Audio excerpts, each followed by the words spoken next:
Chapter 534. In the mirror, Rungyue Tianlan was frequently making incantations in the air. One of his hands slowly opened in the air, and a phoenix eye gradually appeared in his palm. Green light shot out from the phoenix eye, directly into the misty distance. Shui Ilan, who was meditating in the ruined temple, suddenly sensed something and looked out of the window. But it was dark outside and he could only see a few stars shining in the sky. He looked at one of the stars and felt that the star was weird, as if it was a pair of God's eyes looking in his direction. He lowered his head and let his long hair cover his face. His robe had been destroyed by Ning Xuemore and he was only wearing a pair of pants. His skin was crystal clear and his proportions were perfect. In the dark night, he shone with a charming light. He looked down at the unconscious Ning Xuemore, who was lying on the futon. She was lying there motionlessly and was unusually obedient. After a while, the feeling of being spied on disappeared. Shui Ilan slowly raised his head and looked at the sky outside the window. The star that looked like an eye had slowly slid away. It was obvious that it had given up on the ruined temple. Someone actually used the Heaven's Eye technique. Could that person be Han Shanyu? Shui Ilan secretly clenched his fist. He was in a hurry to meditate, so he didn't have time to put on a new robe. Now it seemed that he was lucky, and when he was meditating, he restrained his psychokinesis. No one outside should be able to detect the waves of psychokinesis on him. Even if he used the Heaven's Eye technique, he might not be able to find them. But since that person used the Heaven's Eye technique, he might not be able to hide here. He had to think of another way. He stretched out his hand and a small embroidered bag appeared in his palm. The bag was obviously a Chenkuan bag for storage. It wasn't big, but there were many things inside. Ning Xuemore only thought that his things were hidden in one of his pockets. She didn't know that he had a storage space. This space was in his mind. If he didn't cast a spell, this space wouldn't appear. The space wasn't big, but it was enough to store a Chenkuan bag that could contain everything. The Chenkuan bag was light blue in color and had a plum blossom pattern embroidered on it. The embroidery was not exquisite. The shape of the plum blossoms was a little rough, and there were even a few wrong stitches. It was obvious that the person who embroidered this picture was a rookie. A voice drifted into her ears, "I'm so smart, but I can't embroider this well." It was too embarrassing. Just throw it away. It was a young girl's voice. It was clean and slightly hoarse, but it was extremely pleasant to the ears. The voice suddenly appeared in his mind. Shui Ilan's body stiffened slightly. He tried his best to capture the voice, but it gradually faded away and could no longer be heard. His fingers tightened around the Chenkuan bag, and he closed his eyes slightly. He knew that this voice belonged to that person, the person he had forgotten, but sporadic voices would occasionally pop out, causing him to lose focus for a moment. She was the one who sealed him. Logically speaking, he should hate her to the core, but he couldn't bring himself to hate her. However, his memories of her seemed to have been erased by someone, and he couldn't remember her. He couldn't remember what she looked like, and he couldn't remember what had happened between him and her. He only faintly felt that this person was the most important person in his life. Even if he had forgotten her, her existence was still in his subconsciousness. Recently, her voice would occasionally pop out from the depths of his memory. Chapter 535. Shui Ilan's memories were very fragmented and scattered, and he couldn't connect them together. However, it was enough to make his heart ache. His fingers once again caressed Ning Xuemore's soft cheeks. His fingertips gently rubbed against her lips. "Little girl, you asked me to look for her, but I don't even know who she is," he sighed faintly, "but it doesn't matter. I will find her sooner or later, and ask her for the truth. I may marry her, but I will never let you go." He shook his head and stopped thinking about these things. He took out a bunch of strange things from his Chenkuan bag: knives, scissors, tweezers, all kinds of bottles and jars, and even human skins of different skin colors. "Little Xuemore, you will be shocked when you wake up." He chuckled. His smile was like a flower petal. "Eyes were, I didn't find the person you mentioned." After a quarter of an hour, Rungyue Tianlan floated down from the sky and shook his head apologetically. His face was pale. It was obvious that using the Heavenly Eye technique consumed a lot of psyche power. Even the heavenly eye technique couldn't find him? Han Shanyu frowned. Could it be that the person who always liked to dress in red had changed his appearance? He didn't use any techniques to walk on the road. This person was unprecedentedly cunning. I wonder if Ning Xuemo suffered any losses in his hands. His heart, which had always been calm, was no longer calm. He slowly clenched his fingers. What method should he use to find him? Di's were, the future is long. No one can escape from your grasp. You can't find him now, but it doesn't mean you can't find him in the future. Just take your time. Rongyue Tianlan comforted him. Han Shanyu didn't speak. His eyes were empty, as if he was thinking. This person is really important to you. Rongyue Tianlan's gossipy nature started to bubble again. He kidnapped my concubine. Han Shanyu didn't want him to continue guessing. Otherwise, he didn't know what Rongyue Tianlan would think. Rongyue Tianlan tripped and almost fell from the roof. He barely stood up. His peach blossom eyes were wide open, and his face was full of shock. What? Di's were, when did you take in a concubine? How come I didn't know? Heavens, didn't you always disdain these kinds of love and affection? Han Shanyu said indifferently, do I need your permission to take a concubine? But what about Yunshi? Rongyue Tianlan almost wanted to scratch his head. He even encouraged Yunshi to pursue happiness. What does me taking a concubine have to do with her? Han Shanyue's voice was even fainter as he raised his hand to turn off the law conch mirror image. Rongyue Tianlan also knew that he had made a slip of the tongue, so he pulled himself together and said, this red-clothed bastard actually dared to kidnap Di's was concubine. He must be tired of living. I will help Di's were search again. Di's were, do you have a portrait of your concubine? Since he couldn't find Shui Ilan's whereabouts, perhaps he would start looking for clues from this concubine.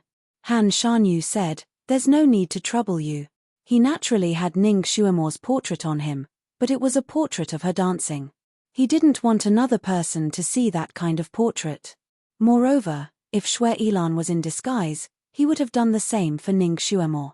Even if Rongyue Tianlan forced himself to open his heavenly eye again, it wouldn't be of any use. He raised his hand to turn off the law conch mirror. Rongyue Tianlan seemed to have thought of something and hurriedly said, Di's were, why don't you ask Yunshi for help? Her soul-searching bird is the best at finding people. No matter what that red-clothed man turns into, it can quickly find him. Chapter 536. Han Shanyu nodded slightly and muttered to himself, okay. He turned off the conch. He then took out a white voice transmission talisman and tapped it with his finger.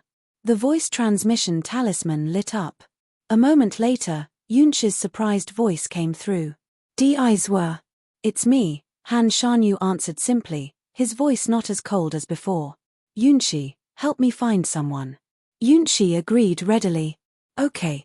I'll get the Soul Seeker bird to find him. But, Di's were, I need something that person often uses. Come to the middle of the chaotic river. Han Shanyu told her the exact location before cutting off the voice transmission talisman. He seemed to have sensed something and raised his head to look. He happened to see that the little Cheline had already rushed back. At this moment, it stopped not far away and angrily looked at him. You're not looking for my master, but you're here flirting with girls. The little Cheline was very eager to learn. It had learned a lot of modern words from Ning Xuemo and Tom. Han Shanyu was speechless. He was too lazy to care about it and wanted to meditate again. Kirin knew that its words carried little weight. No matter what it said, Han Shanyu wouldn't take it to heart. It didn't want to waste its breath, so it told Han Shanyu about its discovery. I found the scent of mermaids and blue phoenixes a few kilometers away.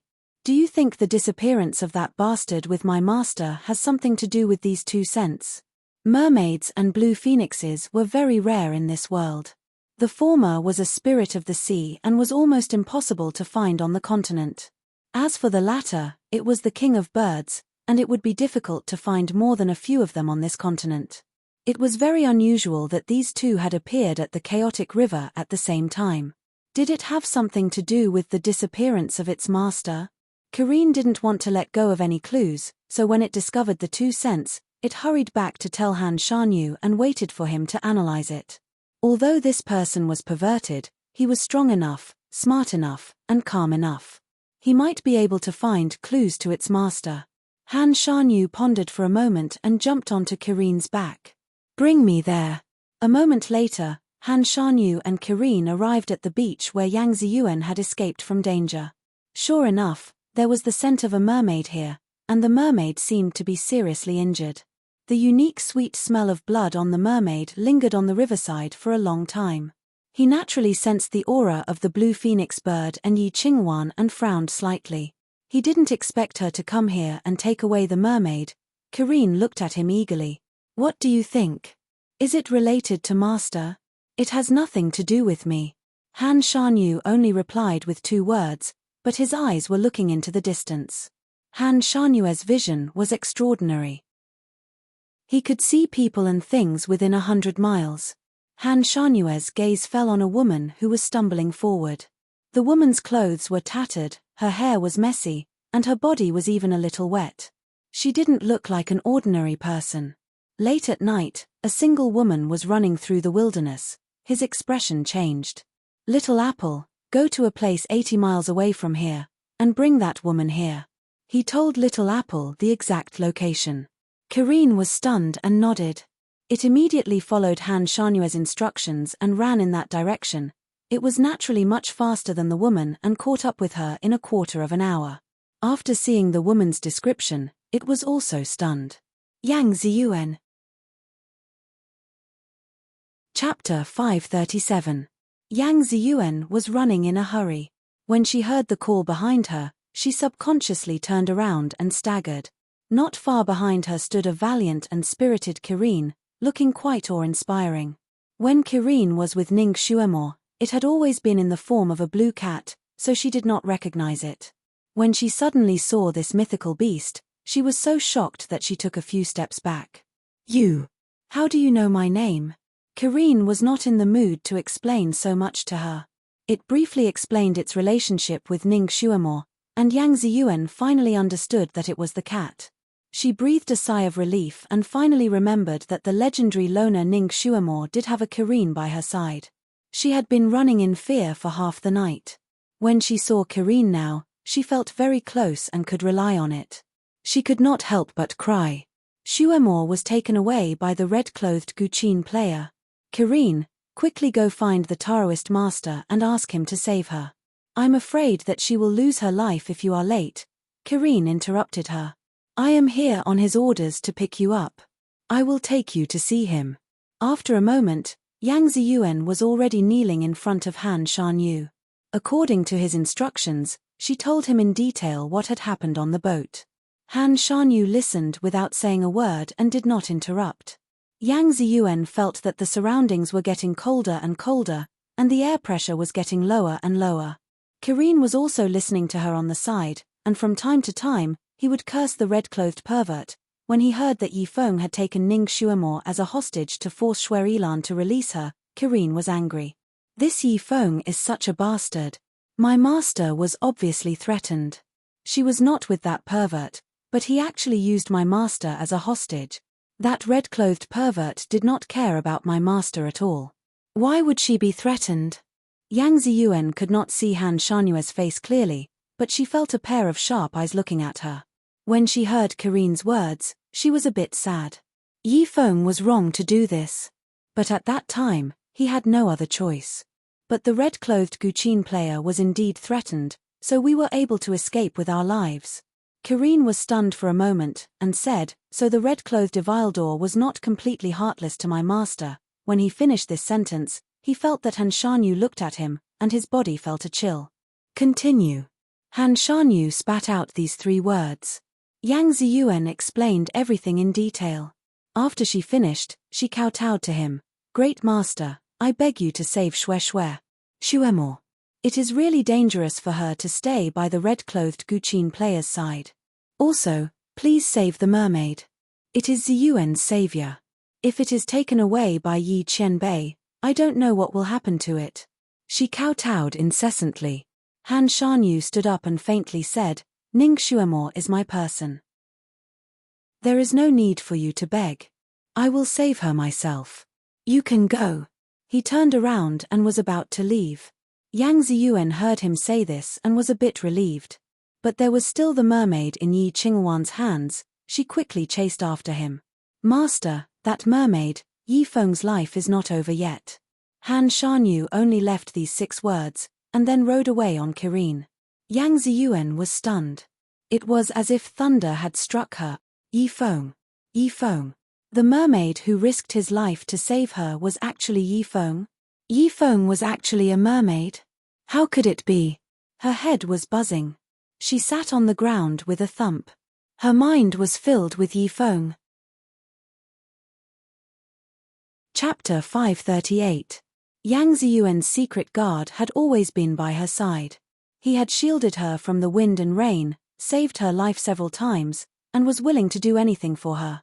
But what about her response? She had treated him coldly several times. She had given him a hard slap. She thought that Yi Feng had finally abandoned her at the most critical moment. It turned out that he hadn't. He had only been injured and turned back into a mermaid. Then, he had risked his life to save her. Yi Feng. Yi Feng. Yang Ziyuan jumped up. No, she had to save him. He had always been the one saving her. This time, it was her turn to save him. She also knew that this Mr. Han Shanyu was a famous fortune-teller. His predictions were almost iron-mouthed. No one would doubt his predictions. Furthermore, they would all be verified without a single mistake. Han Shanyu had said that Yi Feng wouldn't die, which made her feel more at ease. However, how could she truly feel at ease if she didn't see him escape with her own eyes? She turned around and dashed away. She knew where Yi Qingwan's residence was. She wanted to take a look and explore. When Yunqi appeared in front of Kirin's line of sight riding on a winged snow lion, Kirin's eyes widened. A fairy. It couldn't believe that it had met such an elegant and fairy-like fairy in such a dark and murky place. Snow as skin and jade as bones, this was exactly her.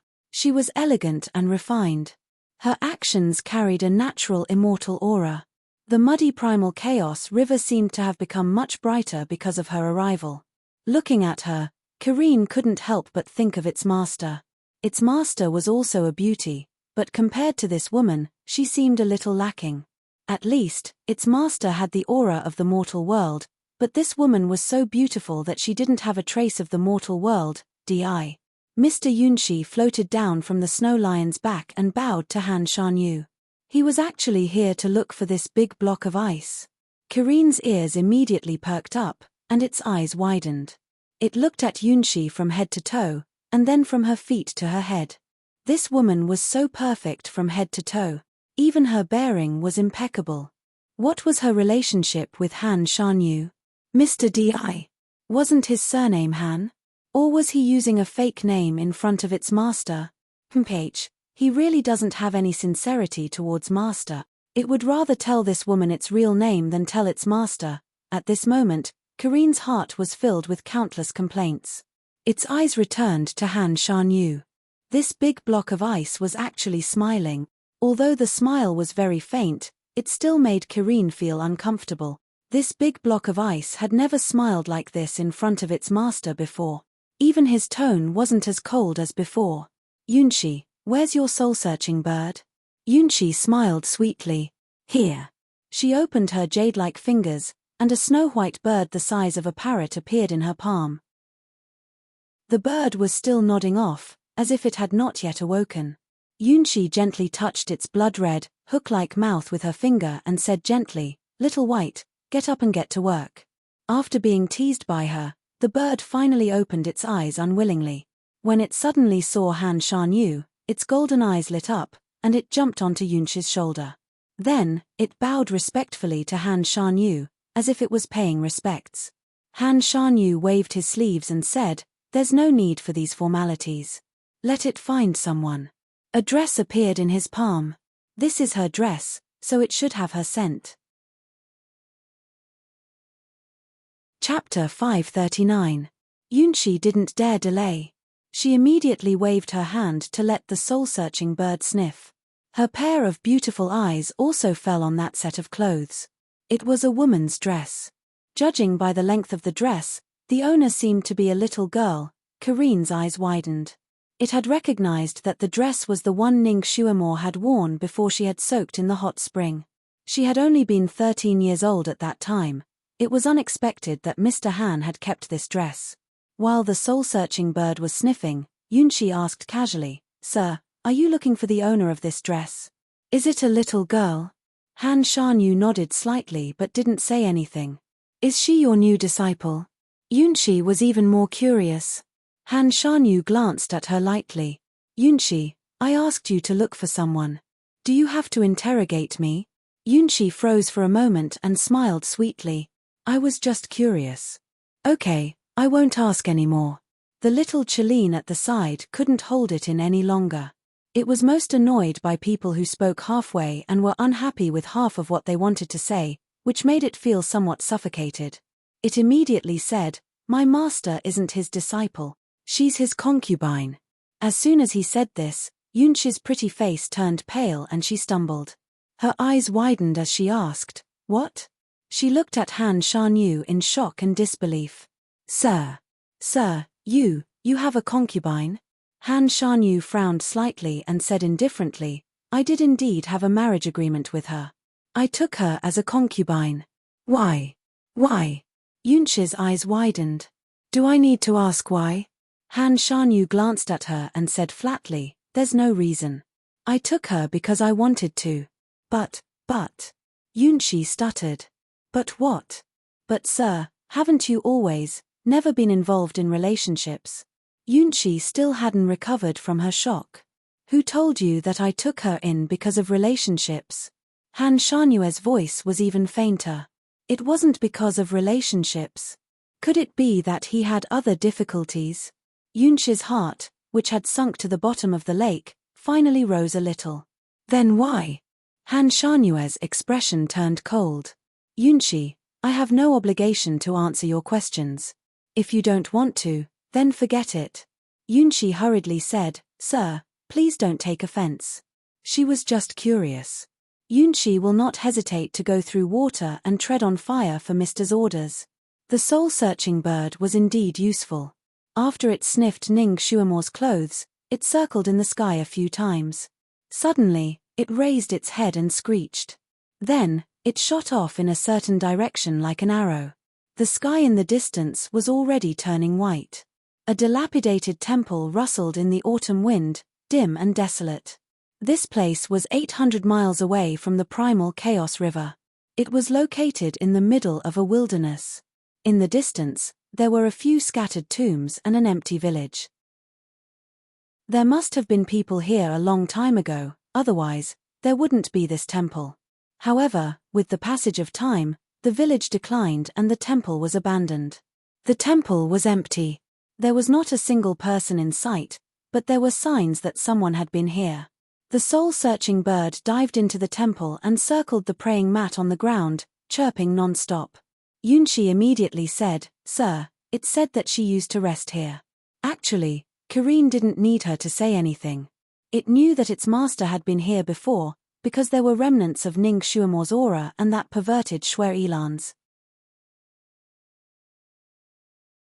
Chapter 540. Han Shanyue's gaze was fixed on the praying mat. After a moment of silence, he suddenly reached out and picked up the praying mat, turning it over and over to examine it carefully. He even brought it close to his nose to sniff it. Yunshi's eyes almost fell out of their sockets. After knowing him for so many years, she knew better than anyone else how misophobic Han Shanyu was. Even if a golden praying mat was placed in front of him, he wouldn't even look at it, let alone this grey praying mat. Now, he had picked it up and was even sniffing it. How worried was he about that girl that he was behaving in such an unusual manner? Was that little girl really a concubine that he had taken in through a scheme of power? Her fingers had already dug into her palms, but she didn't realize it. She forced herself to stay awake and pretended to be calm as she looked at Han Shanyu. She was as bright, beautiful, and noble as usual. Han Shanyu lightly hit the praying mat a few times. A few strands of red silk floated through the cracks of the praying mat and landed in his palm. His gaze fell on the strands of red silk, and his gaze was ice cold. Karine jumped to his side and sniffed the praying mat. Suddenly, it cried out, "My master once lay on it. There is blood on it." It glanced at the red silk in Han Shanue's palm and sniffed it again. "My master's scent is also on it." She had been kidnapped by a devilish man and had once laid on the praying mat. There was blood and torn cloth. The combination of these three elements gave people a lot of room for imagination. Yunshi blurted out, "Could it be that she was already?" Before she could finish her sentence, Han Shanyu glanced at her. His gaze was sharp and cold, causing Yunshi to feel a chill in her heart. She didn't finish her sentence. Instead, she sighed softly. "They have already left this place. Let's look elsewhere." Karine was still naive and didn't understand. It looked at Yunshi with its round eyes and said seriously, "What are you trying to say? Are you trying to say that my master has already been killed by that man?" "Of course not. I established a blood contract with her. If she was really killed, I would be dead too." Yunshi glanced at Han Shanyu and sighed softly. "This child is really cute." She raised her hand and wanted to rub Karine's horn. Karine dodged with a jump. Its horn could only be touched by its master, no one else was allowed to touch it. Yunshi's hand froze for a moment before she put it down. She obviously wouldn't stoop to Karine's level, so she just nodded and looked at Karine in surprise. She had already learned from Karine's words that it was the missing girl's pet beast. She was a little puzzled that such a Karine beast had been tamed by an ordinary girl. Now that he heard the words blood contract, he couldn't help but be stunned. He looked at Han Shanyu with a complicated expression. "Sir, did you help her tame this Karine?" He even established a blood contract for them. Han Shanyue's sleeves fluttered as he walked out. "They left 4 hours ago. Let's continue the search." He took the lead and walked out of the temple without answering Yunshi's question. Yunshi froze on the spot for a moment as she watched Karine run out. Her red lips pursed slightly as she followed after him. "Sir, this Karine is really cute." Yunshi praised Karine as she walked side by side with Han Shanyu. "Oh," Han Shanyu replied with one word.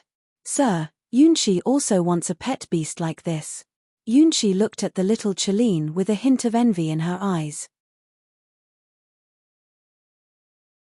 Chapter 541. "Don't you already have a winged snow lion?" Han Shanyu finally replied to her with a long sentence. The snow lion had always been by Yunshi's side. It obviously understood human language and immediately rubbed its head against Yunshi's hand. Yunshi sighed faintly and raised her hand to stroke the snow lion's fur. "Yes, this snow lion was also given to me by Mr. I like it very much, but Little White is a terrestrial beast and I lack an aquatic beast. Mr., when you are free, can you catch a Cheline for me as a mount?" Before Han Shanyu could say anything, Karine had already jumped up. "Killins are mythical beast. They won't be anyone's pet. Do you think killins are water buffaloes? That you can catch one casually?"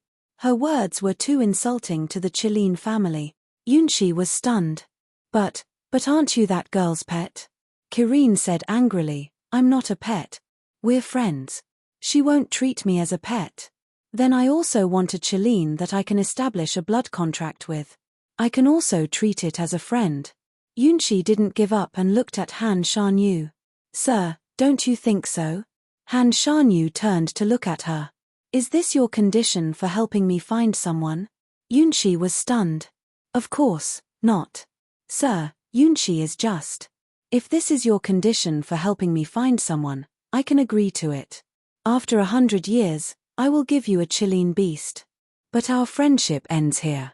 Han Shanyue's voice was cold and indifferent. Yunshi's expression changed and she hurriedly said, "Sir, you're thinking too much. Yunshi isn't using this as a bargaining chip. Sir and Yunshi are close friends, so it's natural for me to help you find someone." Yunshi just thought that Karine was fun and said it casually. "Sir, please don't take offense." Han Shanyu glanced at her. "This is your only chance to get a Cheline beast. You really don't want it?" "No, I don't want it. Our friendship isn't something a Cheline beast can compare to. Sir, just take it as a joke." Yunshi didn't dare to say anything about Karine again. She lowered her head as a hint of sadness flashed in her eyes. Yunshi, after this matter is over, I can give you another rare beast as a reward for your hard work. Yunshi sighed and said seriously, Mister, I've always treated you as my best friend. Even if you asked me to climb a mountain of swords or plunge into a sea of flames, I wouldn't even frown, let alone find someone for you. What does Sir think of Yunshi? Her eyes dimmed. Could it be that Sir has never treated Yunshi as a friend? If Sir continues to say such things, Yunshi will really be heartbroken. Han Shanyu nodded slightly and said, You don't have to worry too much. I originally wanted to make it up to you. Since you don't want it, then forget it. The group followed behind the soul-searching bird. The two humans and two beasts naturally traveled at an unprecedented speed. A distance of 100 miles was only the time it took to brew a cup of tea for them. Signs of human habitation finally appeared in front of them. It was a small city. Although it was not big, it was very prosperous. It was already early in the morning. Although the sun had only risen halfway, most of the people in the small city had already woken up, gone to work, and opened the market. From time to time, people would walk by in twos and threes on the narrow streets. There were also early cars that sped by on the streets. Small merchants and peddlers were hawking their wares along the streets. It was a scene of prosperity and prosperity. Chapter 542. This city wasn't big, and the people were simple and honest. Because it was located in a remote area, there weren't many officials and nobles who came here, so there weren't many opportunities to see outsiders. Han Shanyu and Yunshi were outstanding in both appearance and dress, so when they walked side by side on the street, many people stopped to look at them. The man was like a jade tree in the wind, and the woman was like a flower in a courtyard. They were already a very eye-catching combination, and with the majestic mythological beasts following them, they were even more eye-catching. The number of people who turned to look at them was 100%. Karine's ears were sharp, so she heard a few words of praise from the people on the street. Phrases such as a match made in heaven, a perfect pair, and so on were more common. Karine looked at the two people walking side by side in front of her and couldn't help but feel upset. He was her master's husband. How could he be a match made in heaven with another woman? If her master saw this, she would be furious. Han Shanyu was used to doing things his own way, so he didn't care about how others looked at him. In any case, no one could see his face. As for the gossip, he just treated it as a breeze and pretended not to hear it. Karine was about to rush between them and separate the two people who were an eyesore. However, they did not expect that from the other end of the long street, an incomparably ostentatious carriage would rush towards them at full speed. Yunshi also heard the discussions around her, and her heart beat wildly. She looked at Han Shanyu, who was walking beside her, and her mind was slightly intoxicated. In this moment of distraction, she didn't notice the carriage rushing in front of her. Be careful. Her sleeve was pulled by someone, and she narrowly avoided the carriage. When the carriage passed by, it brought a strong gust of wind that lifted her long hair. She was shocked and cried out softly as she threw herself into the arms of the person next to her. The person next to her stiffened slightly and pulled her back a little. Then, he pushed her away. Yunshi. Han Shanyu frowned slightly. This was the first time he had seen Yunshi act so carelessly. Although the carriage was fast, with Yunshi's skills, she should have been able to dodge it easily. She shouldn't have stood there foolishly like other weak women, waiting to be hit. Yunshi's pretty face turned slightly pale. She brushed her hair and smiled bitterly. I can't stand the smell of those coarse rouge and powder. Every time I smell it, I feel dizzy. The same goes for the soul-searching bird. As if to prove her words, the soul-searching bird flapping its wings in front of her seemed to have drunk too much. It flew in a figure 8 in the air and plummeted down. Yunshi raised her sleeve and caught the bird in her hand. Just now, when the carriage passed by, there was a lot of chatter and the smell of cosmetics was really strong. At that time, Han Shanyu subconsciously held his breath. The carriage had already passed by, but the smell of cosmetics was still lingering in the air, giving people a headache. How is it? Han Shanyu frowned as his gaze landed on the soul-seeking bird that was shaking its legs and pretending to be dead. Let it rest for a while. It's best to purify the surrounding air. This bird is more sensitive to the smell of cosmetics. Yunshi fanned the soul-searching bird with her little hand. In order to get the bird to get up early to work, Han Shanyu waved his sleeve gently. A whirlwind instantly appeared on the street. It spun around the entire street and gradually dissipated in the distance. After the whirlwind passed, the smell of cosmetics was indeed gone. It was as fresh as if it had just rained. Chapter 543.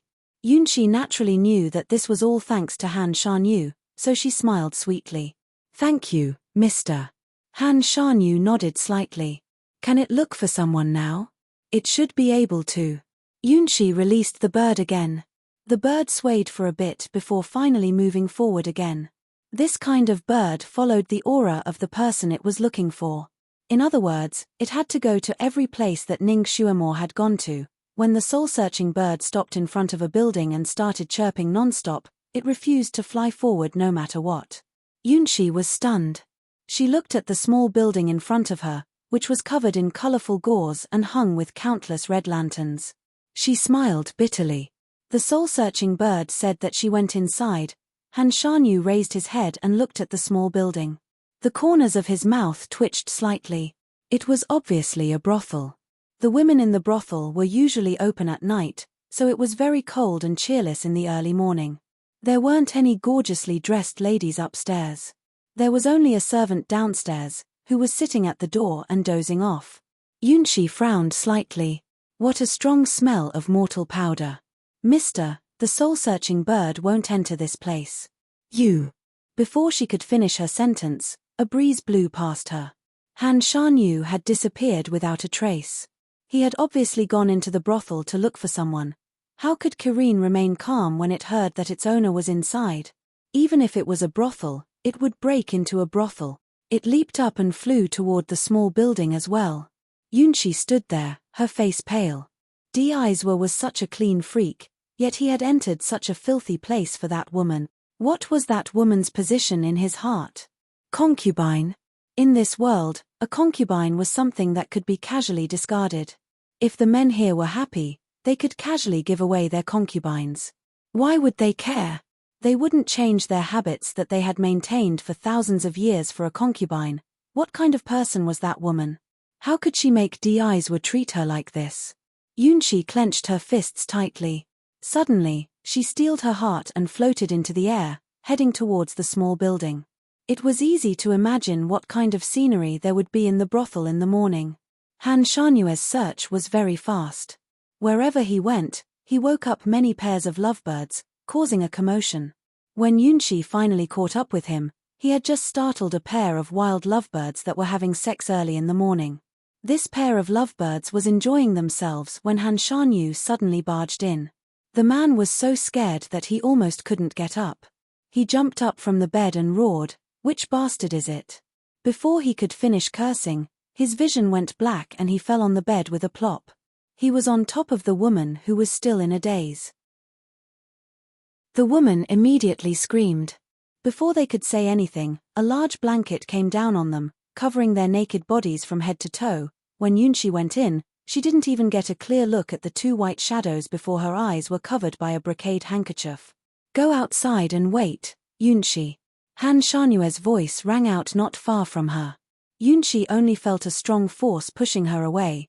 By the time she reacted, she was already outside the door. She lifted her hand and took off the brocade handkerchief. When she looked at it, she couldn't help but take a whiff. This was Deizwe's brocade handkerchief. It was filled with his refreshing scent.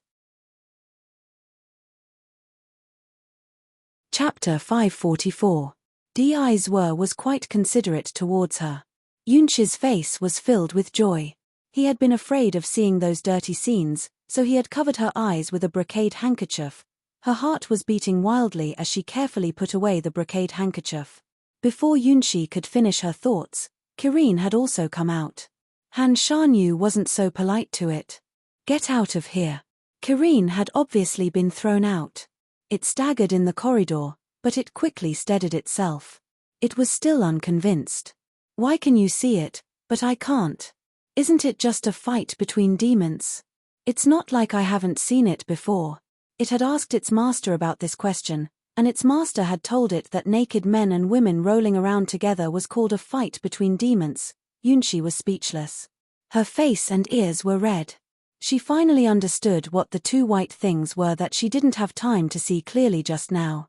She was too embarrassed to stay there any longer, so she turned and flew down the small building to wait outside. After the commotion, the other people in the small building woke up with a start. It was a mess. Some people were shouting, some were yelling, and some were shouting to capture the assassin. There were many hired thugs and tortoise slaves in the brothel. They all rushed up, wanting to capture the person who had dared to barge in. Yunshi was waiting downstairs from afar. She had heard the commotion upstairs, but she wasn't worried about Han Shanyu. It was undoubtedly a fool's dream for the people here to capture him. They would be lucky if they didn't get slapped to death. A moment later, the chaotic brothel suddenly quieted down. The shouting people seemed to have been suppressed by someone's aura. They didn't even dare to breathe loudly. Yunshi also held her breath. Had he found the person he was looking for? That girl had been brought to this place. Her chastity had probably been lost. If that girl had lost her chastity, how could she still be worthy of Deizwa? Actually, even if she hadn't lost her chastity, she still wouldn't be worthy. Now that she had lost her chastity, she was even less worthy. She even felt that being Deizwa's maid was dirty. Just as she was thinking about this, Han Shanyue's figure appeared upstairs. He lowered his sleeves and said, "Yunshi, let the soul-searching bird come up." Could it be that he didn't find it? Yunshi's heart was in a mess. She didn't know if she was hoping to find him or not. She didn't dare delay, so her figure flashed and she floated up. Her clothes fluttered as she landed upstairs. Han Shanyu must have used a spell to clear the air in this building. The unique smell of cosmetics in the brothel had already disappeared without a trace. The soul-searching bird circled around the building for a while before flying straight into one of the rooms. Han Shanyue's expression changed slightly as he followed him in. This room was obviously a courtesan's boudoir.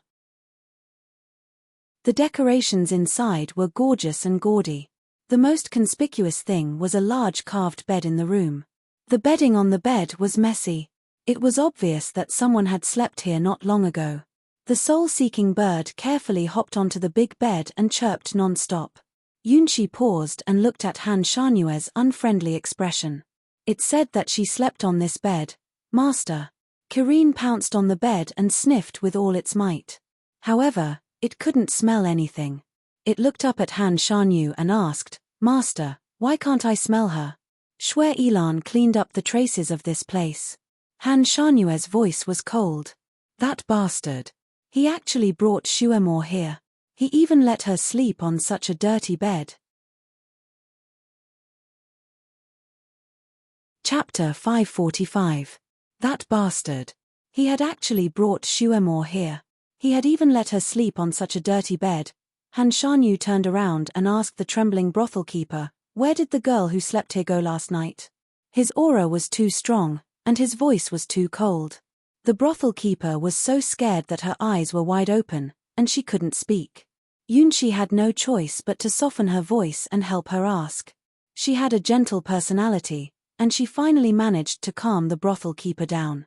However, although the brothel keeper's mind was normal, she was obviously confused. "This is Huan Kui's room. She has been sleeping here all this time." She turned around and called for Huan Kui. A young girl dressed in green walked out from the group of women and answered in a trembling voice, "This is indeed my room. I was in this room all last night." She paused for a moment, then continued, "I even received a guest. Ning Shuemore had been lying here, and this woman had been receiving a guest. She had been doing such dirty things beside her." Han Shanyu slowly clenched his fingers and waved his sleeve. The woman named Huan Kui screamed and fell down the stairs. Fortunately, the building wasn't very high, so she wasn't seriously injured from the fall. She was only temporarily crippled, so she scrambled to another room and didn't dare to come out again. Kirin jumped up. "That's not right." Han Shanyu looked at it. "What's not right?" Kirin said, "That woman didn't fight in this room just now. There's no such smell here." There was actually a special smell of adrenaline when a man and a woman made love.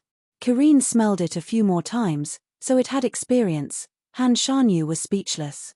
He instantly understood. The woman named Huan Kui didn't dare to lie at this time. She had probably been bewitched and received a guest in another room.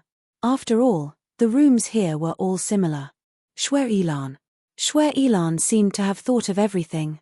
He was as cunning as an old fox. He had made Shuemore sleep here for half the night. Where had he gone after that? He looked at Yunxi. To be exact, he was looking at the bird in her palm. Let it continue searching. Upon hearing this, the bird flew up and circled around the building. This time, it didn't choose a direction to fly in. Instead, it landed and chirped at Yunxi. Yunxi frowned and said, "Sir, the soul-searching bird said that it can't sense anything now." Can't sense it? How could he not sense it? Was Ning Shuemore still in this building? It was impossible that he couldn't find it. The most likely reason for this was that the person had smeared Ning Shuemore's body with a scent that the soul-searching bird hated, so that it could no longer search for her. The smell of disgust, that car. That carriage with the thick smell of cosmetics.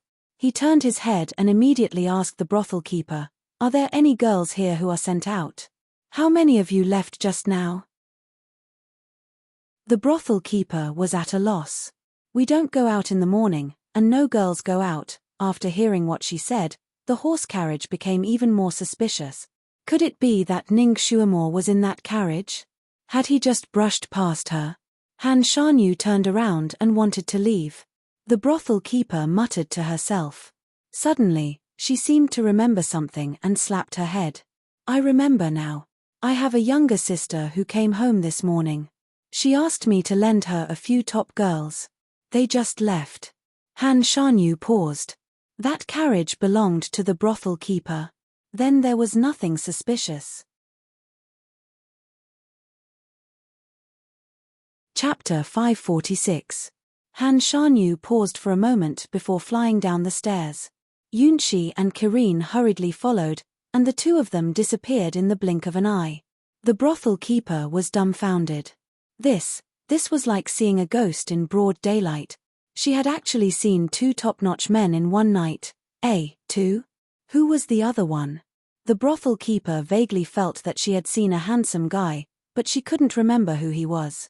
A courtesan walked over and asked her in surprise, "Mother, when did you have a younger sister?" "How did I remember that Mother was an orphan? I wanted to ask Mother this morning, but I didn't dare to ask. That woman even took away a few of our ladies." The brothel keeper was speechless. Her head buzzed, and she seemed to have finally reacted. Yes, she didn't have a younger sister. Her family was all dead, and she was the only one left. Then who was the woman she had affectionately sent away early in the morning? Wait a minute. That woman had taken away 5 or 6 of her ladies. The brothel keeper felt as if she had been struck by lightning. She jumped up and said, "Hurry up and check for me. Which ladies were taken away?" She was usually so stingy that she would calculate and spend even 1 tael of silver. Now that so many ladies had been taken away, she felt as if she was about to die. After a moment of chaos, someone came back and reported, "Mother, it was Peony, Jasmine, and 6 others. All of them were her top ladies." The brothel keeper broke down. "Hurry up and chase after them." The slaves didn't move. "Mother, you swore that you would give those ladies to your so-called younger sister. If you go back on your word and chase after them, you will be struck by lightning from the heavens." The brothel keeper was speechless. When Ning Shuemore really woke up, she was in a carriage. Then, she was a little stunned. There were 6 seductively dressed women around Ning Shuemore. The smell of their cosmetics rushed into her nose, causing her to sneeze loudly as soon as she opened her eyes. "You're awake. Mother, you're awake. Ayo, Mother, you're awake. Mother, are you tired from lying down? Let me massage your legs for you." Those women were frighteningly passionate and attentive. "Mother! Mother!" Ning Shuemore turned over and tried to sit up. Where was she now? Was this a dream? Or did she transmigrate in her sleep again? As soon as she moved, the 6 beauties held her down one after another. "Mother, your body is still very weak. It's better for you to rest. That's right, Mom. You don't look well. Peony's heart aches just looking at her. The 6 beauties took turns kissing each other. Ning Xuemore only felt her head buzzing and her head swelling up by a size. She didn't have much strength in her body, so she couldn't move after being pressed down by these 6 women. This scene was too strange. It was almost the same as when she had just transmigrated to Ning Xuemore's mansion and was locked in an iron cage. "Bring me a mirror," she said. Even she herself was shocked by the sound she made. Her voice had also changed. The originally delicate and crisp lowly voice had become old and hoarse. She was simply like an old woman in her 60s or 70s. The women couldn't help but look at each other when they saw her distorted expression. The women might forget to bring other things when they went out, but mirrors were indispensable. Immediately, someone took out a smooth bronze mirror and handed it to her. Chapter 547. Ning Xuemore raised her hand to take the mirror. She looked into the mirror and felt as if she had been hit by a stick. Even her breathing almost stopped. What appeared in the mirror was an old lady with wrinkles on her face. Her hair was white and she looked like a nouveau riche with a few gold hairpins. Her small eyes were slightly squinted. Her mouth was already shriveled, but her lips were painted red. Oh my God! Who was the old witch in the mirror? Was it her? Ning Xuemore's gaze fell on her hand that was holding the mirror. Her hand that used to be delicate had become like the bark of an old pine tree. There were also spots of age spots on the back of her hand. Thud. The mirror fell from her hand. She had always thought of herself as a calm empress. No matter what strange things happened to her, she would be able to stay calm and find the best solution. This was also the reason why she had always been proud of herself. But now, she could no longer stay calm. Her head was buzzing. Countless images flashed before her eyes. Shui Ilan had cast a voodoo spell on her. Not long after she ran out, she was violently pulled back and crashed into Shui Ilan's arms. Then, she felt pain and numbness all over her body. In her daze, she heard Shui Ilan talking to her. Then, she completely fainted. When she woke up, she had turned into this old witch. What kind of mother was she? Was someone forcing her to age? Or did she die as Ning Xuemore in her previous life and transmigrated into this old pimp's body? No matter which one it was enough for her to break down. When she transmigrated into a 12 or 13-year-old girl, God did not treat her too badly. After all, she was a beautiful girl. Even if she was a good-for-nothing, she could accept it and work hard with that identity. But now, she had turned into an old lady. How could Ning Xuemore, who always cared about her appearance, accept this? She tried her best to calm herself down.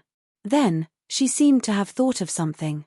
She raised her arm and rolled up her sleeves, revealing a large part of her arm. She wore a few gold bracelets on her wrist. When she raised her arm, they made a series of clanging sounds. The skin on her arm that was hidden in her sleeves was also loose. It was no different from an old lady's arm. She was still unwilling to give up and decided to touch herself. But no matter where he touched, the skin on her body was loose. Every time he touched it, there would be a handful of wrinkles. Ning Xuemore was about to cry. Heavens, let another bolt of divine lightning strike her. She did not want to transmigrate into an old lady. Don't be a brothel keeper. This was challenging her bottom line. When the women saw her grief-stricken appearance, they all tried to comfort her. It was nothing more than that her mother's body would recover and there was no need to worry. It would have been better if they hadn't comforted her. The more they comforted her, the more miserable Ning Xuemore felt. She was already dizzy, and now that these women were quarreling, her head hurt even more. Shut up, all of you. After all, she was used to being the boss, so she acted quickly. Although her voice was hoarse, it was very imposing, faintly overflowing with killing intent. The women shuddered. Everybody felt the hair on their backs stood up. They were indescribably scared. Sure enough, they all shut their mouths and stared at Ning Xuemore anxiously. Old lady, why do you have to be so angry? Now that we have so many girls, our days will get better and better. A voice came from the corner. It was also old and hoarse, but it was a man's voice. Old lady? Why did this name sound so strange? So scary? Chapter 548. Ning Xuemore looked in the direction of the voice and found that there was an old man sitting in the corner of the carriage. He had the same wrinkled skin and white hair. He was also dressed like a nouveau riche. His face even looked a little wretched. He looked like a pimp in the movies.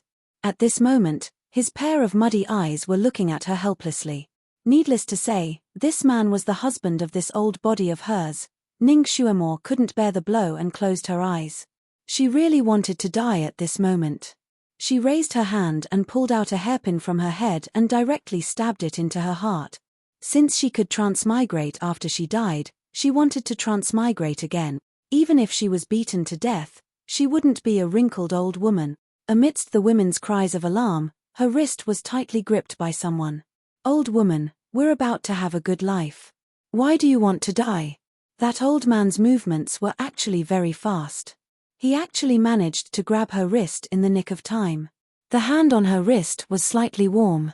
There were also age spots and old pine bark. However, when he grabbed her wrist, it didn't feel rough. Moreover, the strength was very precise. It didn't hurt her, and she couldn't break free. Okay, old woman, I know you feel bad because your legs are useless. Don't worry, I will always take care of you and won't let you suffer any grievances. The pimp patted her hand as if he was coaxing a child. His actions made the other girls envious as well. In their line of work, their lives were like floating duckweed. Although there were many men around them, how many of them could be entrusted with their lives? Most of the women in the brothel had a miserable fate in the end. Not to mention marrying a high official, it was already a blessing if they could marry an ordinary man who cared about them. Now, the old woman in front of her was ugly and paralyzed. This old man actually treated her so well. She really met the right person. This body was actually a paralyzed person. Ning Xuemore felt like she was hit by a stick again. She stared at the old man. No one knew what she was thinking. The old man sighed and raised his hand to stroke her hair. Old woman, don't think too much. Do you want to drink some water to moisten your throat? He was probably afraid that she would try to kill herself again, so he simply removed the sharp hairpins on her head. Then, he carried her in his arms and let her drink the honey water that he had just made. It was probably due to the smell of the girl's cosmetics in the carriage that Ning Xuemore could smell the same scent on the old man's body. When she was helped up and laid in his arms, goosebumps rose all over her body. She subconsciously pushed the bowl away. I won't drink it. It had been 3 to 4 minutes since she woke up, and her mind, which had been struck by lightning, finally began to calm down. He vaguely sensed that something was not right here. She could faintly feel that her carriage was moving very fast. Although she was covered with thick bedding, she still felt a little bumpy. The bumpy ride made her bones hurt. She sensed that there was no psychokinesis in her body. Even the inner force that she was so proud of had disappeared without a trace. She could not feel her legs. She wanted to move her legs, but the nerves in her body did not direct her in that direction. Sure enough, she was paralyzed. She threw a tantrum and did not give the old man a good face. The old man was not angry. He just smiled and rubbed her hair to comfort her.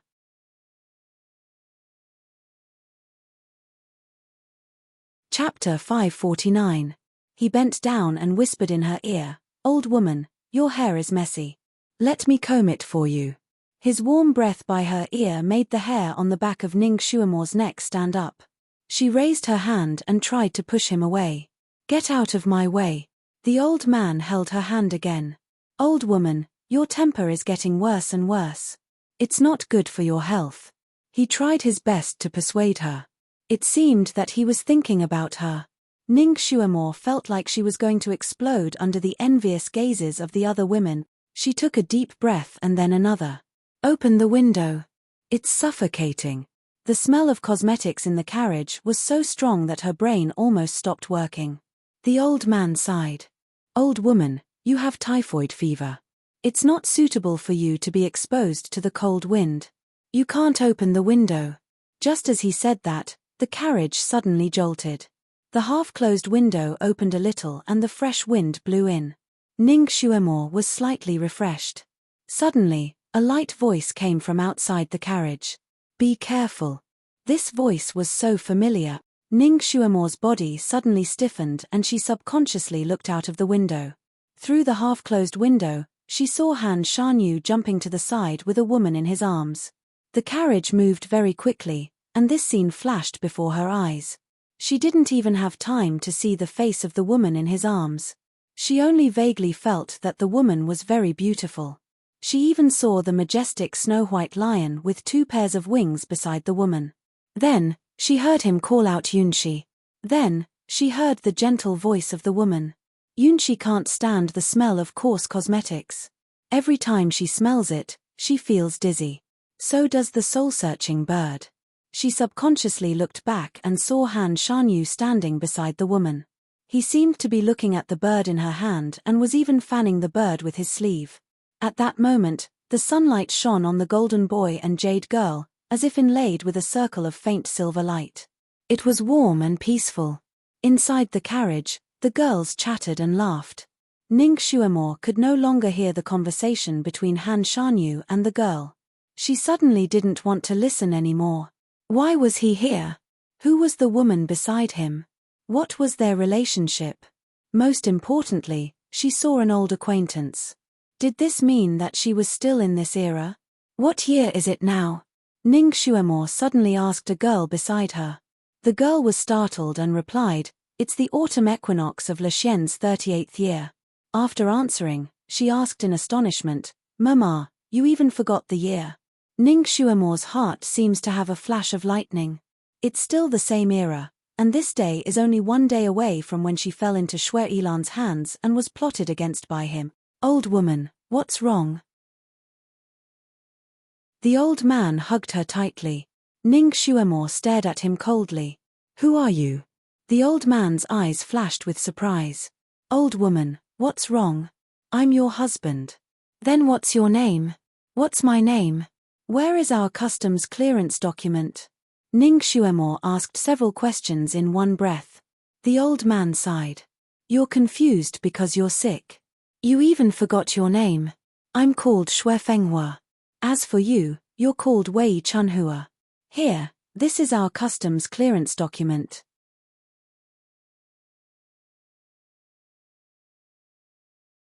Chapter 550. 2 customs clearance documents were placed next to Ning Xuemore's hand. Ning Xuemore clenched her teeth and took the documents. She glanced at them. The names on the documents were exactly the same as what the old man had said. Wei Chunhua. Unexpectedly, she had the same name as Wei Xiaobao's mother. Ning Xuemore stared at the old man. After staring for a moment, her eyes revealed a hint of doubt. "So it's like this." She lowered her eyelids and sighed. "I actually can't remember anything." The old man smiled and hugged her. "Chunhua, don't worry. Even if you forget everything, it doesn't matter. It's fine as long as I remember everything. I will always be by your side." His deep affection made Ning Xuemore feel nauseous. Ning Xuemore forced a smile. She looked at the peach blossoms and lioli around her. "Who are these lively little girls?" "They were given to you by your older sister. Our hopes for the rest of our lives are all on them. After we go back, we will open a lovely spring courtyard. With these beautiful girls, our customers will definitely come rolling in." The old man outlined a beautiful blueprint for her future life. Ning Xuemore sighed. At this time, she seemed to have finally accepted her fate.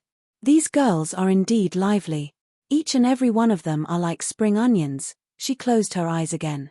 After resting for a moment, she opened her eyes again. "What's wrong with my legs? How come I can't even feel them now?" The old man said, "You probably caught a cold. Since the day before yesterday, you suddenly couldn't move." That's right. Mama, at that time, Master carried you to our courtyard. I really didn't expect that you were our Wei Mama's younger sister." A girl named Peony at the side spoke quickly. She giggled as she talked about the situation at that time. Ning Xuemore seemed to be curious. "Wei Mama, which courtyard did you originally belong to?" We are the girls from your biological sister Wei Chouhua's courtyard. That courtyard is called Yizhonghong. It is quite famous in this small town. Peony opened her chatterbox. Actually, our Mema Wei has always declared to the outside world that she is an orphan, so when Master came to visit while carrying you, it really gave us a fright. What's more, I didn't expect that Mema Wei would give us to you without saying anything. You should know that our Mema is a famous miser. She seemed to realize that she had said something wrong, so she pursed her lips and stopped talking. Ning Xuemo was at a loss again. So I have an older sister. My head is buzzing right now, and I can't remember anything. I don't even remember entering your courtyard. Mother, you were unconscious at the time, so of course you don't remember, Peony explained. Master carried you here and has been waiting on you in the room since. When we left this morning, it was also old Master who carried you into the carriage. Old Master is so considerate to Mother, it really makes people envious. Ning Xuemo raised her head and rubbed her eyebrows. I see. She glanced at the old man who had been hugging her and said with concern, Old man, so you did so many things while I was unconscious. Are you tired? It's fine if you put me down. Go over there and rest, okay? That old man didn't seem to think that she would accept her fate so quickly. He carefully looked at her eyebrows and eyes. Chunhua, are you all right? Ning Xuemo slightly shook her head. I have to live according to the person I was reincarnated as. Since I'm now Wei Chunhua, I naturally have to live well. Reincarnated? Chunhua, do you think you've reincarnated? If you reincarnated, shouldn't you be a child?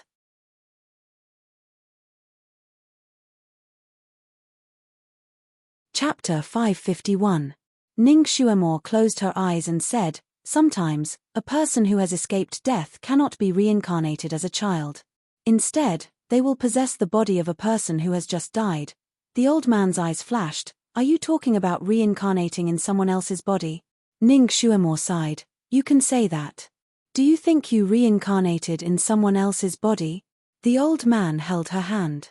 Ning Xuemo accepted her fate and closed her eyes. I don't know.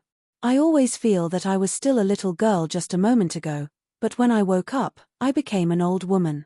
It really feels like an impermanent dream. The old man smiled. No wonder she could calm down so quickly. It turned out that she thought so. He raised his hand and rubbed Ning Xuemo's hair. All right, don't think so much. You are Wei Chunhua. Look at the nonsense you are saying. You are scaring these children. Ning Xuemo's hair was a little numb from his rubbing. She raised her hand and patted him. You are already so old, don't be so mushy. I am not a little girl. She looked around. The girls were indeed a little frightened by their ghostly conversation. They quietly scattered and sat away, not daring to surround the two of them. Chunhua, you will always be a little girl in my heart. The old man said affectionately. His eyes, which were almost squeezed out by his wrinkles, seemed to be flashing with light. Ning Xuemo closed her eyes. Yes, I know. You go and rest first. I also want to be alone. The old man patted her hand. All right, then you can sleep for a while. I will stay by your side. Sure enough, he sat cross-legged beside her and closed his eyes to rest. The girls looked at each other. These two people would be their support in the future, so naturally, they could not offend them. The girls in this line of work were the best at observing people's expressions. They also quieted down and did not dare to say anything. Ning Xuemo rested for a while. She seemed to be a little bored, so she opened her eyes and chatted with the girls. She asked them about their life in the garden, their hobbies, their specialties, and so on. Those women naturally answered all of her questions, and the carriage was once again filled with laughter and laughter. From their conversation, Ning Xuemo knew that these girls were all top girls who were proficient in music, chess, calligraphy, and painting. Their music skills were especially good. Ning Xuemo was very pleased. You are all talented women. Those high officials and nobles will definitely like you. Finally, there is hope for the rest of my life. She glanced at the old man beside her and sighed again. It must have been hard on him while I was unconscious. Let him have a good rest. Peony, help this old woman up and sit down. My bones are hurting from lying down like this. That peony naturally came over to lend an arm to help her up. Ning Xuemore sat leaning against the car window, looking out. At this moment, the carriage had already left the city and was rushing through a wilderness. The road was not wide, and there were occasional potholes. On both sides of the road were large tracts of farmland. It was already autumn, and the crops in the farmland were tall, like a continuous array of green gauze curtains. The air outside is really good. Ning Xuemore sighed. She simply opened the window and used her hand to lean against the window to admire the scenery outside. She could not exert any strength in the lower half of her body. Sitting like this was somewhat strenuous, so she could only rely on her arms to support herself. She seemed to have exerted a little more strength, and the golden bracelet on her wrist knocked against the window. Not only did it abrade her wrist, but it also accidentally fell off her wrist and rolled out of the window.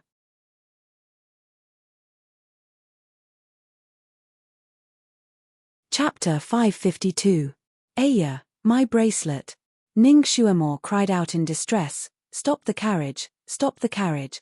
Just as the coachman outside was about to stop the carriage, the old man in the carriage opened his eyes.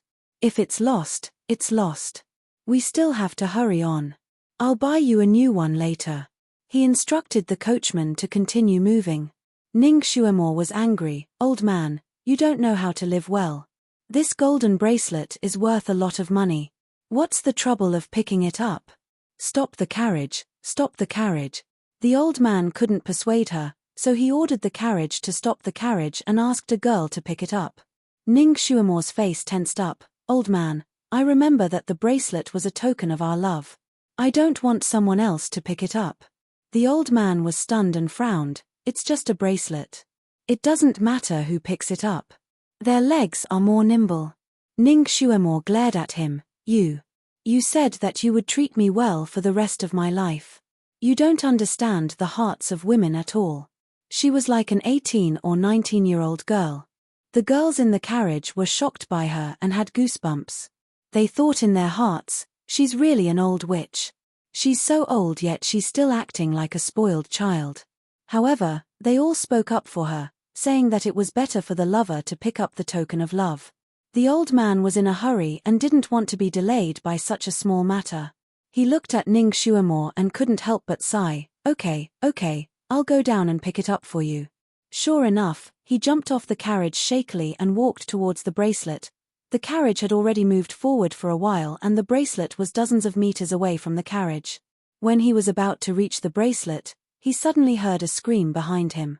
He subconsciously turned around and saw that the carriage had turned around for some reason. It meant that the carriage was going back.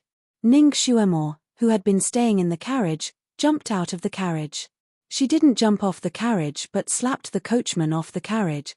Then, a golden light flashed in her palm and she stabbed the butt of the horse pulling the carriage.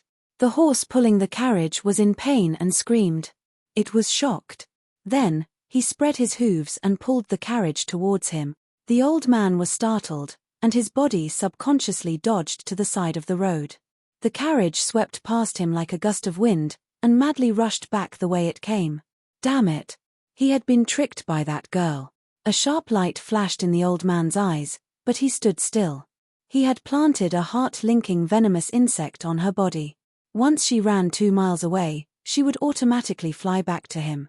At that time, he would teach her a lesson. The girls in the carriage panicked and screamed. Then, Ning Xuemore's stern shout made them completely shut up. That's the red-clothed zither demon who specializes in killing women. If you don't want to die, shut up. All the girls were stunned. The news about the red-clothed zither demon had spread like wildfire recently, so they had naturally heard about it. Ning Xuemore didn't allow them to be in a daze. She stretched out her hand and said, "Quick, prick your fingers and drip your blood on my palm. I have a way to get you out of here." At this time, she had a kind of dignity that made people believe in her. Those girls looked at each other. In the end, they were still afraid of the red-clothed zither demon. Although they were skeptical, they still pricked their fingers with the golden hairpin and dripped their blood on Ning Xuemore's broken palm. Their blood dripped on the wound, but it didn't flow out. Instead, it directly seeped into her wound.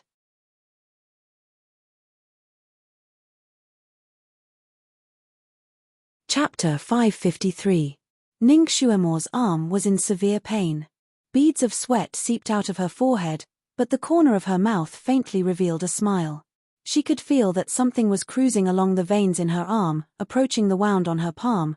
The frightened horse ran very fast, and in the blink of an eye, it had already traveled more than 2 miles. That old man was naturally Shui Yilan. He was originally waiting for Ning Xuemo to fly back on her own. However, he did not expect that when the carriage was about to become a small black dot, Ning Xuemo still had no intention of flying back. Damn it. It seemed like this girl really knew how to use the heart-linking venom. She even knew how to use the blood of a prostitute to make the heart-linking venom temporarily lose its effect. This girl clearly knew his ability. She could not escape from his grasp with her own strength, so what was the purpose of her running for her life? Furthermore, she had turned back and was running towards the direction of the small town. Han Shanyu. She must be planning to go back and ask for help from Han Shanyu. It turned out that the moment she saw Han Shanyu, she already had the idea of running away. Once she met up with Han Shanyu, it would be as difficult as ascending to heaven to catch her. What a cunning little girl. She was so sure that Han Shanyu would save her. Shui Yilan was naturally unwilling to let the cooked duck fly away. He no longer cared about pretending to be an old man and quickly chased after her. After all, he was still injured. Although he had recovered part of his strength through meditation, he was still weak and his speed was not as fast as before. Even so, his running speed was still faster than the carriage. In just a moment, the distance between the two sides had closed.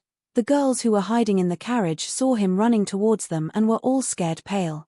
This old man was indeed not an ordinary old man. How could an ordinary old man run so fast? Shui Yilan's voice came from behind. Little girl, you better stop the carriage as soon as possible. Otherwise, if I catch you, I'll skin you alive. Ning Xuemo clenched her teeth and leaned against the shaft of the carriage. In her hand was the golden hairpin she had stolen from Peony's hair. She acted as if she didn't hear his threat. Not only did she not stop the carriage, she even stabbed the horse's butt. The horse was simply furious. It was already running so fast, but its butt was still stabbed. Did she still have any humanity? It spread its hooves even more, causing the carriage to jump like crazy, and its ponytail also swung wildly. Ning Xuemo was close to the horse's butt, so she was inevitably hit by the horse's tail. Her cheeks burned with pain, but she clenched her teeth and endured it. This was her only chance to escape. If she missed this chance, she did not know what would happen to her. Han Shanyu, I hope you are still here. I hope you are still in the town. The horse's tail, the horse's tail, the horse's tail, the horse. Shui Yilan threatened Ning Xuemo with a few words, but it did not work. Instead, it made this girl crazily jump the horse's butt. He finally knew that threatening her was useless, so he immediately changed his target. The girls in the carriage, listen up. Quickly make her stop the carriage. Otherwise, even if I don't do anything to her, I will peel off your skin and break your bones, torturing you to death. The 6 girls in the carriage had never experienced this kind of situation before. They were already dizzy from the running carriage, so when they heard this threat, their faces became even paler.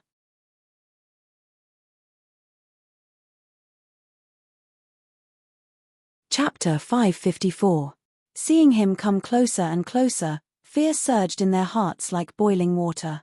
They knew that this man was telling the truth. They looked at Ning Xuemo, who was hugging the shaft of the carriage tightly, and then looked back at Shui Yilan. Finally, someone couldn't help but ask Ning Xuemo to stop.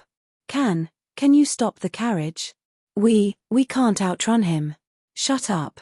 Not only will the zither-playing woman die in his hands, but he will also destroy her soul.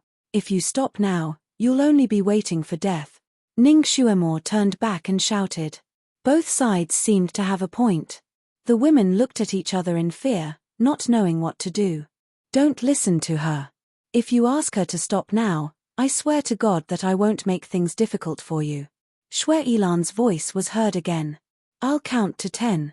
If you can't make her stop by then, you'll be buried with her. These words were enough. These women were originally prostitutes who had never seen the world, so they were naturally afraid of death.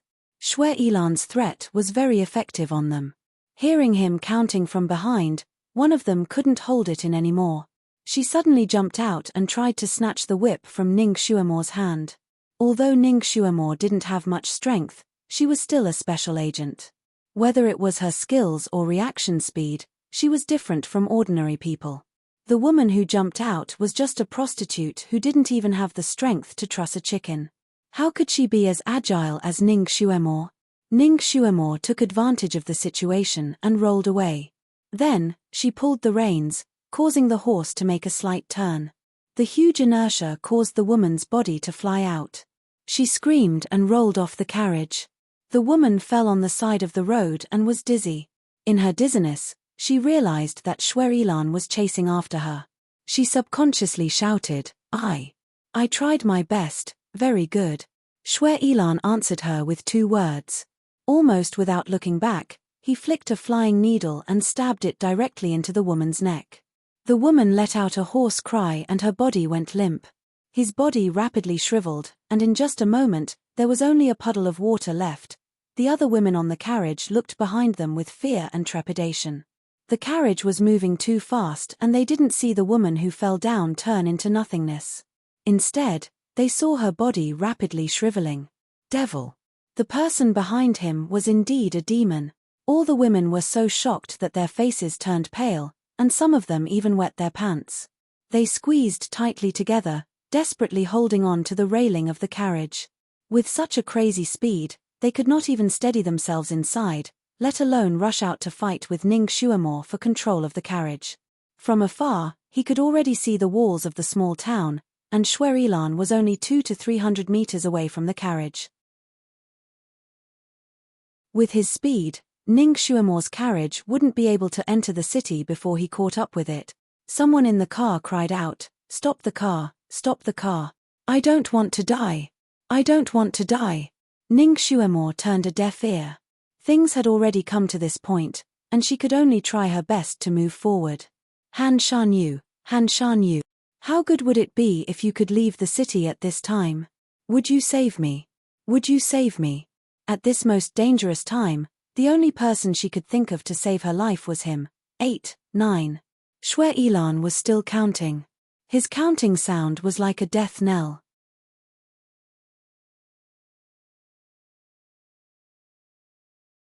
Chapter 555. These counting sounds were like the urging of death. The other women in the carriage could no longer hold themselves back. They didn't want to die. 3 women looked at each other, and almost at the same time, their bodies suddenly jumped out of the carriage. One of them tried to pull Ning Shuamor's legs while the other 2 tried to pull her arms to get the reins back. They were trying their best. Ning Shuamor didn't have much strength and the acupuncture points on her legs were sealed. She was like a paralyzed person. It was difficult for her to deal with these 3 women. She didn't want to kill them. She even wanted to save their lives. If she had let Shwe Ilan take her away, she might not have died, but these women wouldn't have lived long. With Shwe Ilan's methods, they would most likely be sacrificed to the zither. Even if they died, their souls would be incomplete. She was trying to save them by risking her life to escape. However, these women didn't know the whole story. Ning Shuamor didn't have time to explain it to them. These women thought that she was selfish and only wanted to escape. She didn't care about their lives. At this critical moment, they wanted to stop her to please Shwe Ilan. The 3 women were trying their best. Ning Shuamor couldn't get rid of them. Seeing that the reins were about to be taken away by them, she made up her mind and waved the golden hairpin in her hand. Although she didn't have much strength, she was able to accurately identify the acupuncture points. One of the women who was about to take her whip was hit in the waist acupuncture point. The woman's body went soft and she lost all her strength. She was slapped off the carriage by Ning Shuamor. She was merciful and used a lot of strength. The woman flew out of the carriage and fell on the side of the road instead of falling under the wheels of the carriage. After dealing with one, the other one was easy to deal with. She used the same method to get her off the carriage. The two women rolled on the ground and their faces were covered in dirt. Before they could sit up, Shwe Ilan arrived. He only said one sentence, "Useless things." These were the last words the two women heard in the mortal world. Then, their bodies collapsed and turned into puddles of smelly water. Of the 6 women in the carriage, only 3 were left. The woman who was still holding onto Ning Shuamor's leg was so scared that her whole body went soft. She didn't dare to hold onto Ning Shuamor's body anymore. She rolled and crawled back into the carriage and hugged the other 2 women, trembling. Shwe Ilan was getting closer and closer. The 3 women looked through the car window and could almost see the wrinkles on his face. Before he caught up, they had already keenly felt the strong killing intent on his body, which made them feel cold all over. He had already counted to 10. Once he caught up to them, none of them would be able to survive. The desire to survive gave birth to great courage. One of the women suddenly picked up a bag beside her and threw it out of the window. The cloth bundle fell apart, and the floor was littered with clothes and miscellaneous items. There were even bottles and jars that were rolling around. There were rouge and powder. Shwe Ilan was in a hurry to catch up. These things were rolling around under his feet. He had to avoid them, so his speed was naturally a bit slower. "You too, quickly throw things down. The more scattered, the better." Peony stood at the window and shouted. The other 2 women were indeed looking for things to throw down.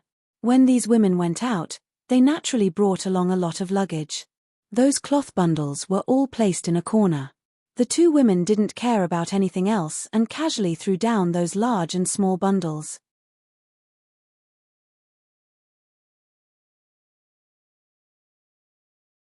Chapter 556. The 2 women didn't care about anything else. They carried all the bags over and gave them to Peony to throw down continuously. This method was indeed not bad. It slightly slowed down Shwe Ilan's footsteps. In addition, with the bags being thrown out, the carriage became lighter and lighter. The horse was able to pull it with less effort, and its speed also increased. The distance between the 2 finally increased a little. From the moment Ning Shuamor seized the carriage and ran until now, only a short 10 minutes had passed. However, it was a 10 minutes of life and death struggle. The Grim Reaper's scythe was hanging above their heads. Everyone's nerves were so tense that they almost broke. Finally, all the items in the carriage were thrown out. There was nothing left to throw. Shwe Ilan quickly caught up again. At this moment, their carriage was less than 2 li away from the city gate. However, this 2 li distance was like a natural moat that could not be crossed. There seemed to be a white robe fluttering in front of the city gate. Was it him? Was it him? Ning Shuamor made up her mind. She didn't care about anything else and opened her mouth to shout. Suddenly, she heard a cry of alarm behind her. A black shadow flashed, and a wisp of wind directly attacked an acupuncture point on her lower back. Her body went numb, and the cry was stuck in her throat. She couldn't shout anymore. Then, the galloping horse let out a long neigh. A person stood up, and the carriage suddenly swayed, almost flipping over. Ning Shuamor's mute acupoint was sealed, so she couldn't make a sound. In any case, her upper body was still free. She took advantage of the time when the carriage was about to flip over and the person holding her was swaying. She suddenly stabbed out with the golden hairpin in her hand. Shwe Ilan finally caught up with the carriage at the last moment. He sealed Ning Shuamor's acupoint, held her in his arms, and then went to control the horse. The series of movements were like moving clouds and flowing water. However, he had been chasing them for a long time. At this moment, the carriage suddenly swayed, and he, who was holding Ning Shuamor, also swayed. At this time, Ning Shuamor's desperate attack with the hairpin came stabbing over without any warning. Her stabbing position was extremely tricky, and her speed was fast enough to catch Shwe Ilan off guard. She had actually stabbed him in the ribs. Because he was running, his blood chi was circulating very quickly. He let out a muffled groan and fresh blood gushed out. Ning Shuamor, who was in his arms, also groaned. It seemed that the effect of the heart-linking voodoo was about to be restored. Because of the heart-linking GU, the pain she suffered was far greater than Shwe Ilan. But in such a desperate situation, she couldn't care less. Taking advantage of the moment when Shwe Ilan was trembling from the pain, she suddenly struggled and broke free from Shui Ilan's grasp. She directly fell off the carriage and rolled into the dust. She almost fell under the wheels of the carriage. In the midst of the chaos, she desperately rolled away, and the carriage brushed past her body. Ning Xuemo couldn't help but roll a few times on the ground. She was dizzy from all the rolling. When she finally stopped, what appeared before her eyes was a pair of incomparably exquisite embroidered shoes. Looking up from the embroidered shoes, she saw a dress as white as gauze. Sweeping past the other party's slender waist, she saw a face that was devastatingly beautiful. This was Yunxi. She had finally met them. Where was Han Shanyu? Ning Xuemo was covered in dust, but she couldn't speak. She turned her head, trying to find Han Shanyue's figure. But she was disappointed. She didn't see Han Shanyue's figure. Seeing that Shui Ilan was about to jump off, Ning Xuemo couldn't care about anything else. She reluctantly stretched out her hand and tugged at the corner of the woman's dress. This woman looked like a fairy. She should be very skilled in martial arts. Perhaps she could subdue Shui Ilan and save them.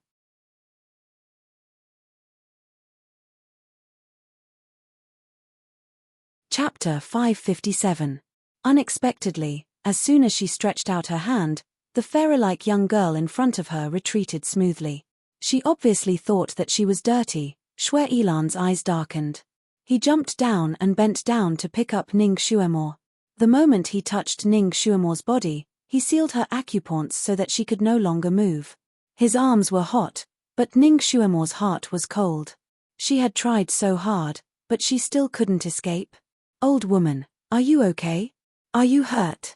Shui Ilan hugged Ning Xuemo with a concerned look on his face as he patted the dust off her body. As the dust flew, Yunxi calmly took a few steps back. I'm sorry, miss. I almost dirtied you. Shui Ilan smiled apologetically at Yunxi. Yunxi naturally didn't care about these ordinary people, nor did she want to lower herself to their level. Thus, she just nodded and said, "It's okay." At this moment, the horse had already stopped there. It was unknown whether or not the three women in the carriage had been restrained by Shui Ilan, but they were obediently sitting in the carriage without any movement. Shui Ilan shook his head and sighed as he bent over to carry Ning Xuemo into the carriage. He muttered, "Sigh, it's good that you didn't break your arms or legs. I'll check on you later." Although he spoke with concern, he secretly sent a telepathic message to Ning Xuemo.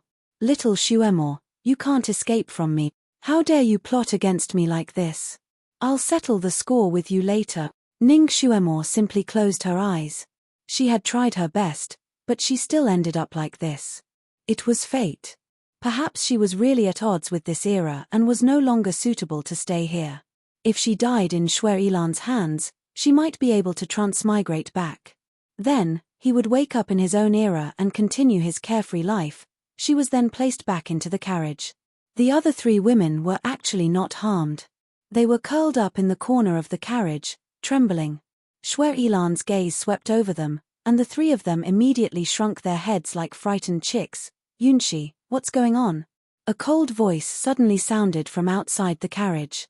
Ning Xuemo's body instantly stiffened. Han Shanyu. It was Han Shanyue's voice. He's finally here. But everything here had already been settled. Would he discover her? Outside, Yunxi was already smiling as she said, "It's fine." The horse in this carriage was startled and almost flipped over. Fortunately, the people inside restrained it. "It's fine now. Sir, do you have any other clues?" "No." Han Shanyu replied faintly, "Let's go."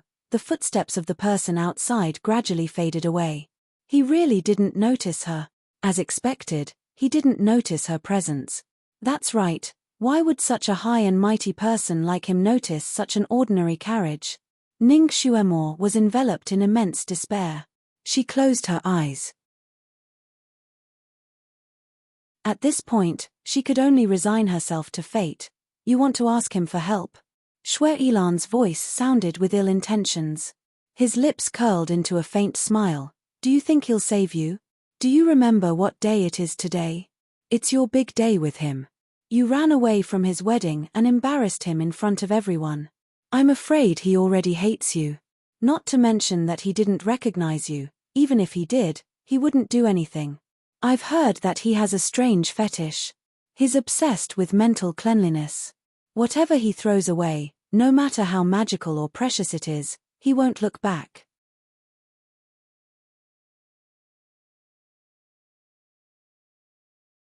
Chapter 558. Ning Xuemore ignored him. She also had a bad habit. If she liked something, she would pursue it with all her might and try to get it. But the prerequisite was that the thing was ownerless. Once she found out that it belonged to someone else, she would give up completely. She would not let the thing that she liked entangle her heart. If she wanted to do something, she would be the only one. She would rather not be the only one. This was also the reason why she ran away from Han Shanyu. Even if she had a slight liking for him, she was slightly moved. But she did not want to be his concubine. Little Xuemore, are you regretting it? Shui Yilan leaned close to her ear, almost biting it. Regret? Regret running away from Han Shanyu? No, she did not regret it. If she could do it all over again, she would still run away. The only thing she regretted was that she did not leave Daliang City and went to participate in some zither recital. She was too lazy to respond to Shui Yilan. She just closed her eyes and did not move. Shui Yilan did not want to delay any longer. Han Shanyu and the others had just left. He had to take Ning Xuemore and run as far away as possible. Now that he was facing Han Shanyu, he had no chance of winning. He had already killed the coachman. Now he could only drive the carriage himself. Fortunately, the others in the carriage were under his control and would not go against him. Ning Xuemore had a few acupuncture points sealed by him. She was like a mummy. She could not speak or move. She was not a threat. He bent down and walked out of the carriage. He sat on the shaft of the carriage and was about to start the carriage. And the sudden change happened in an instant. A thunderous force came towards Shui Yilan. Fortunately, Shui Yilan's reaction was extremely fast. When that power was about to hit his body, he abruptly flipped his body, dodging the front of that power. At least he was not blasted into the sky, but the force came too quickly and suddenly. Although he dodged it, he was still hit by the force. His body flipped off the carriage like a paper kite. He groaned and fell to the ground. His chest was hit, and he couldn't help but spit out a mouthful of blood. In such a life-and-death situation, he did not dare to be negligent. He rolled on the ground and was about to jump up. Shui Yilan, you can go die now. A cold voice rang out, and a white light flashed, cutting straight towards him.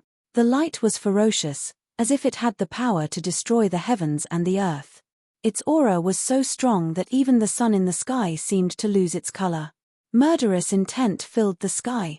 It was actually a soul-destroying killing move.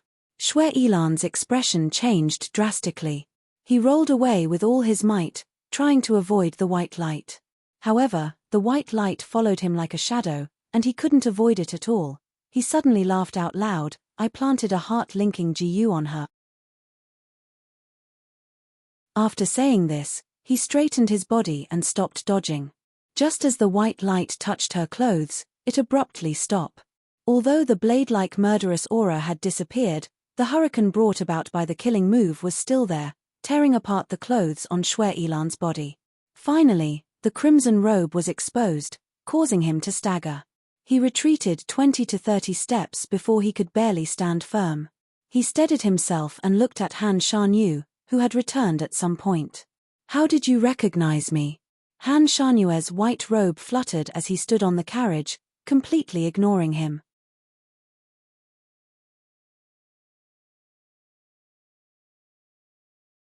Chapter 559. Han Shanyue's white robe fluttered as he stood on top of the carriage. He simply ignored Di Zue and waved his sleeves, causing the carriage to split apart like a piece of paper. 4 people were revealed in the carriage, 3 young girls were trembling as they sat, and an old woman was lying motionlessly on the ground, seemingly vomiting blood. Han Shanyu swept his gaze across the faces of the 4 people, and his gaze immediately locked onto the old woman. He bent down slightly and picked her up. Yunqi, who had just arrived, was stunned. Di Zue, who was obsessed with cleanliness, was actually carrying a dirty old woman in his arms. There was even dirt on her body and bloodstains on her face. Even if the sun had suddenly risen from the south, she wouldn't have been so surprised. She stood in place and stared blankly at him. She opened her mouth as if she wanted to ask something, but in the end, she closed it again. Ning Xuemore had never thought that there would be such a light at the end of the tunnel. Even when she was held in his arms, she still couldn't believe that she had really been saved. Her nose was filled with the extremely light and pleasant smell of his body, and her ears were filled with his steady heartbeat. His body temperature was slightly lower, but it made her feel inexplicably at ease. She stared at him with wide eyes and opened her mouth, but no words came out. A line of blood flowed from the corner of her mouth again. The heart-linking voodoo had not been removed. Just now, he had only temporarily suppressed a small characteristic of it, such as the ability to increase the distance between two people.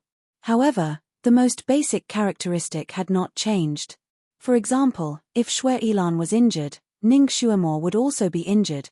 Han Shanyu frowned slightly, and his fingers rested on her wrist.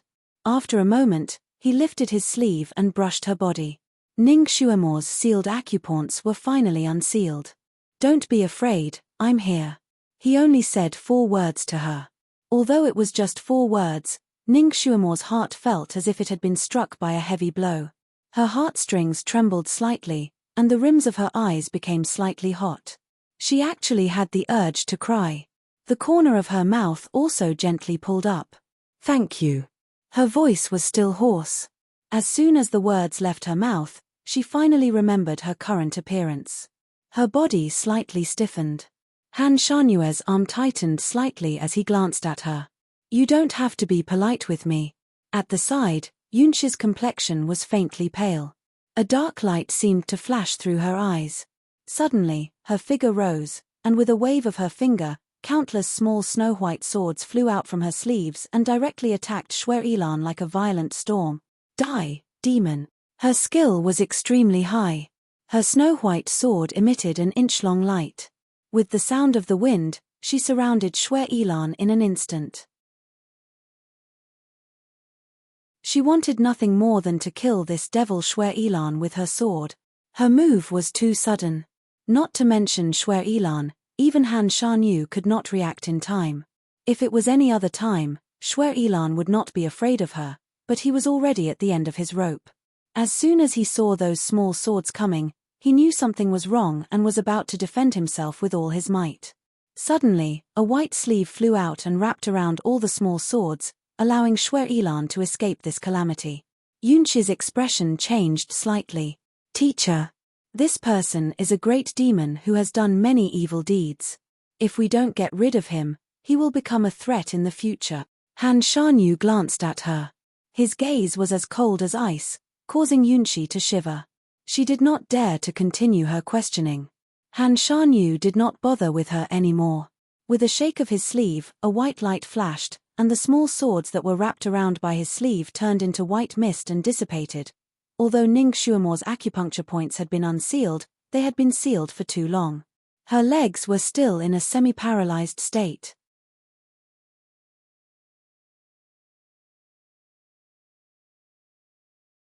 Chapter 560.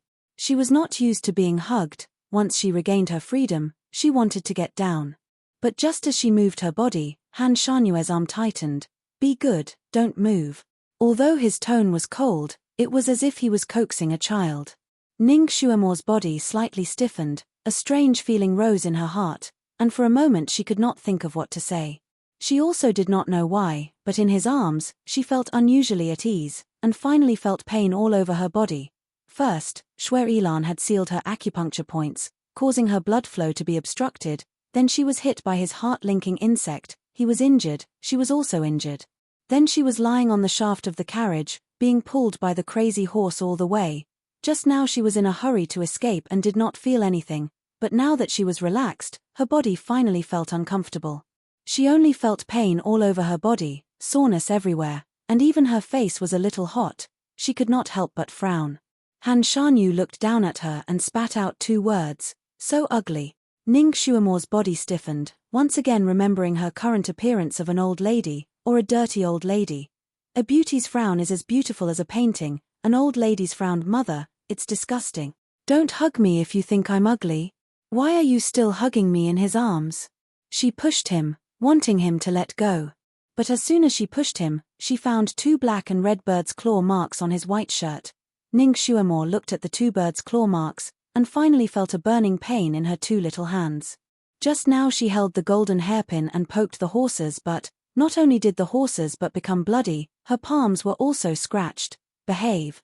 He growled again. Naturally he also saw her black claw marks, and he frowned in disgust. A palm pressed against her back. Ning Xuemore only felt her back was warm, and there was a warm air flowing around her body. Wherever it passed, the soreness in her body gradually disappeared. Even the dirt on her body was automatically removed. Han Shanyu single-handedly healed Ning Xuemore, but his eyes fell on Shui Yilan. He coldly said, Shui Yilan, I'll give you 2 choices. First, remove the heart-linking GU and I will let you go. Secondly, if you don't remove the heart-linking GU for her, I have my own ways to restrain you and take you away. Once I remove the GU worm for her, your time of death will come. Shui Yilan leaned against the trunk of a big tree on the side of the road and smiled coldly. You can cure this GU? Han Shan's expression was also distant. You don't need to use any effort to solve it, and I can't be considered too troublesome. I just need to take a bit of your heart's blood, then add bloodgrass, sky leaf flower, and sky river water. That's enough. He actually said it exactly. Shui Yilan narrowed his eyes. I didn't expect you to know about this. Han Shanyu was too lazy to talk nonsense with him. Which one do you choose? Shui Yilan smiled. He clearly had the appearance of an old man, but his smile had a kind of evil aura. He slowly opened his mouth. Actually, I have a third choice. As he spoke, he took out a sparkling blue knife from nowhere and placed it in front of his chest. I can use self-harm to force you to let her go. Han Shanyue's expression changed slightly. Before the heart-linking GU was removed, Shui Yilan's self-harm was equivalent to testing the knife on Ning Xuemore. If he was injured, Ning Xuemore would be injured twice. He was a demon, so he wouldn't die easily no matter how many injuries he suffered.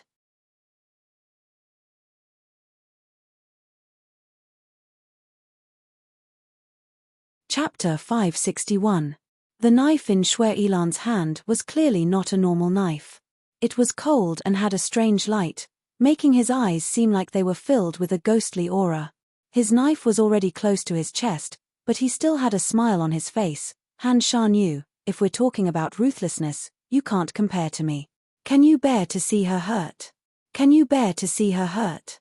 Han Shanyue's eyebrows jumped, but before he could open his mouth, Ning Xuemore suddenly moved.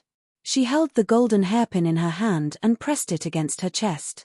She raised her eyebrows and said, Shui Yilan, I won't go with you. I'd rather die if I go with you. As for the pain you speak of, pain really doesn't mean anything to me. As soon as she finished speaking, she raised the hairpin and stabbed it into her own arm. Her stab was not light, as it went into her flesh by 1 or 2 inches. Blood immediately flowed out. Ning Xuemore, don't be stupid. Han Shanyu raised his hand and grabbed her wrist, preventing her from hurting herself again. Ning Xuemore's face was pale from the pain, but she still smiled. I'm only doing this to tell you one thing. If you hand me over to him, I'd rather die. Her gaze fell on Shui Yilan, and her voice was cold. Shui Yilan, I'm not ruthless. Pain really doesn't mean anything to me. If you don't believe me, then try hurting yourself. This time it was Shui Yilan's turn to be speechless. His gaze fell on her arm that was still bleeding, and his pupils shrank. He suddenly sighed. All right, you win. The blue knife in his hand disappeared, and he calmly smiled at Han Shanyu. I choose the first option. But the reason I chose this is not because I'm afraid of you, but because I'm afraid of her. I'm afraid she'll kill herself. He looked at Ning Xuemore and sighed. Little Xuemore, I only wanted to keep you by my side. Do you hate me so much? Ning Xuemore had long been immune to his affections, so she smiled back at him. Her smile was gentle, but her words were not gentle at all. I can't wait for you to die. Shui Yilan choked and looked at her gently. But I want you to live in this world for a long time. Ning Xuemore. Was this bastard's face made of iron? It was unprecedentedly thick. Shui Ilan was also straightforward. Since he had chosen the first option, he didn't dawdle. He pointed at a certain part of his arm and flicked a blood-red bead towards Han Shanyu. Han Shanyu took it and looked at it.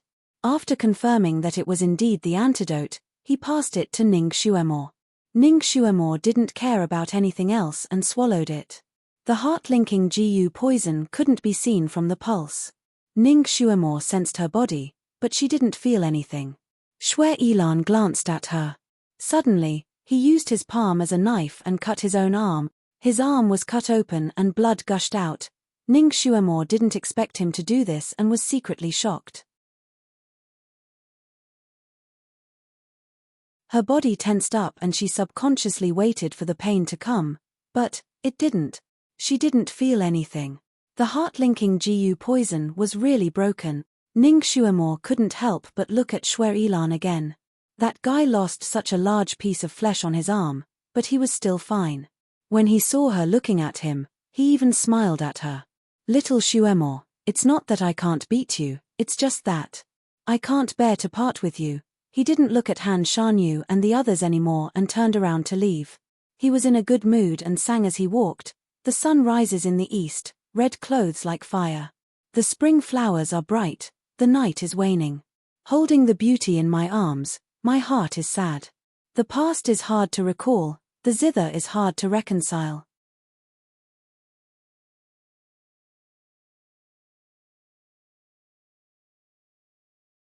Chapter 562. His voice was actually very pleasant to listen to. It was deep and hoarse. His voice echoed on the main road and gradually faded away. Yunshi looked at his back and clenched her fists. Sir, this demon is very powerful. I'm afraid that it will become a problem in the future. Han Shanyu was also looking at Shui Ilan's back. His eyes flickered slightly.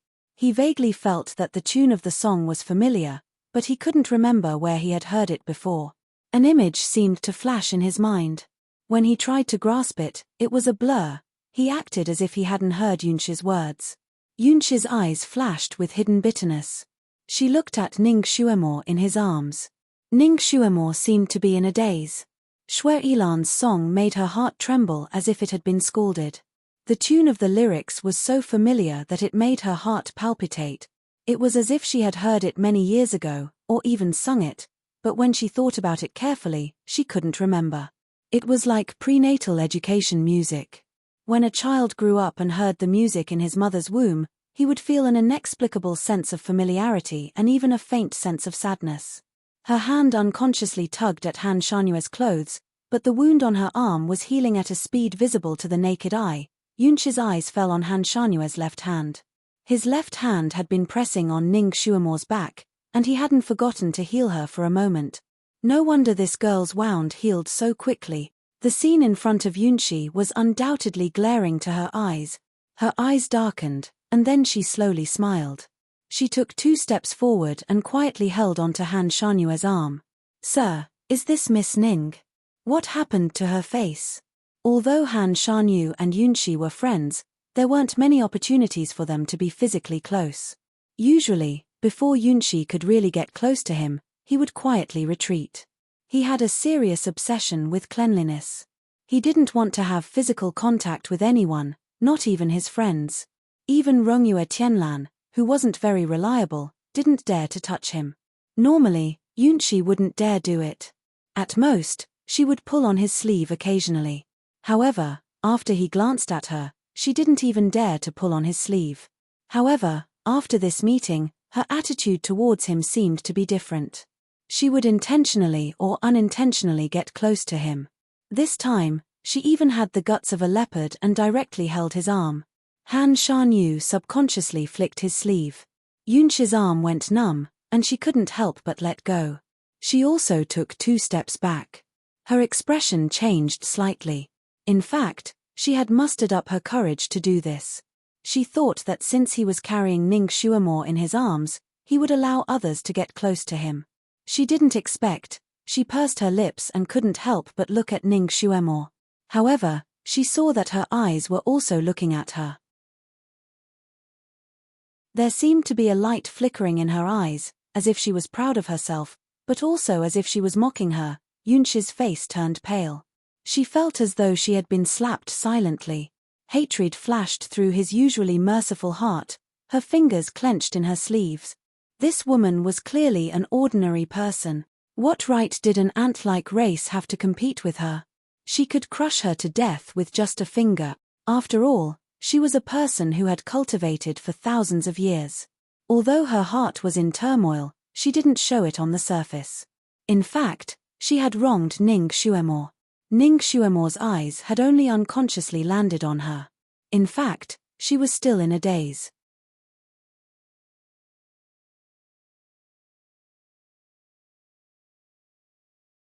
Chapter 563. Ning Xuemore was trying her best to figure out the origin of the song. How could she be in the mood to mock Yunxi? Shui Yilan had already walked far away, leaving only a small black dot behind. Her gaze was still fixed in that direction, somewhat absent-minded. Han Shanyu looked down and noticed her expression. His eyes darkened slightly, and he quietly turned her in another direction. Ning Xuemore, do you want to maintain this appearance? Or revert to your original appearance? He asked coldly. This sentence immediately pulled Ning Xuemore's thoughts back to reality. Maintain this appearance? It would be better to just kill her. She immediately hugged one of his arms. Master Han, you have a way, right? Han Shanyue's lips curled up slightly. He was secretly satisfied with her actions, but his face remained cold. I do have a way, but the price is not small. What price? Ning Xuemore blinked and looked at him with a slight smile. With Master Han's abilities, you shouldn't care about any price, right? I'm very calculative, and I never do things that are useless. I don't do things that lose money. Han Shanyue's voice was still cold and indifferent. Ning Xuemore secretly gritted her teeth. Was this bastard trying to take advantage of her? She raised her arm and looked at it. It seemed to be wrapped in a layer of old person's real skin. She also knew simple disguise techniques. She should be able to remove these things herself, right? She didn't want to be threatened by him. She opened her mouth to speak, but a blue shadow flashed in the distance. Kareen was running over as fast as it could. Master, I can sense Master's aura. It shouted as it ran. When it suddenly saw this scene, it was stunned. Then, it suddenly came over and sniffed Ning Xuemore's aura. Mars. Master. Little apple. Ning Xuemore reached out and touched the horn on its head. Kareen's body stiffened, and it looked as if it had been struck by lightning. Master, we haven't seen each other for a day. How did you become so old? Ning Xuemore was speechless. Don't spout nonsense. Your master was disguised by that pervert Shui Yilan. I won't grow old. She was still a delicate flower, a budding age. How could she grow old overnight? But master, your voice is so old. She sounded no different from a real old lady. I was probably forced to take some medicine. I'll do some research on it later. I'll recover. Ning Xuemore was full of confidence. She also knew how to make voice-changing drugs, so naturally, she knew how to neutralize it as well. The little Chelene was finally relieved. Are you sure you can handle it? Han Shanyu, who had been ignored, asked. He should be able to, right? She only needed to remove the scab on her body and take some medicine to restore her voice. Ning Xuemore nodded. Han Shanyu looked at her with a faint smile and said, I'll wait and see. Then he turned around and left with her in his arms. Sir, what about these girls? Yunxi asked from the side, pointing at the three girls who were still sitting in the carriage. Han Shanyu seemed to have just noticed the three girls. He glanced at them and said indifferently, Yunxi, I'll leave them to you. Then, he strode away. Yunxi's expression changed slightly. These three girls were under Shui Yilan's hypnotic spell. Yunxi did have a way to neutralize it, but it would take some time. Her body suddenly swayed and leaned against the snow lion. She let out a low moan. Her voice was neither loud nor soft, so Han Shanyu, who had just walked a few feet away, could hear it.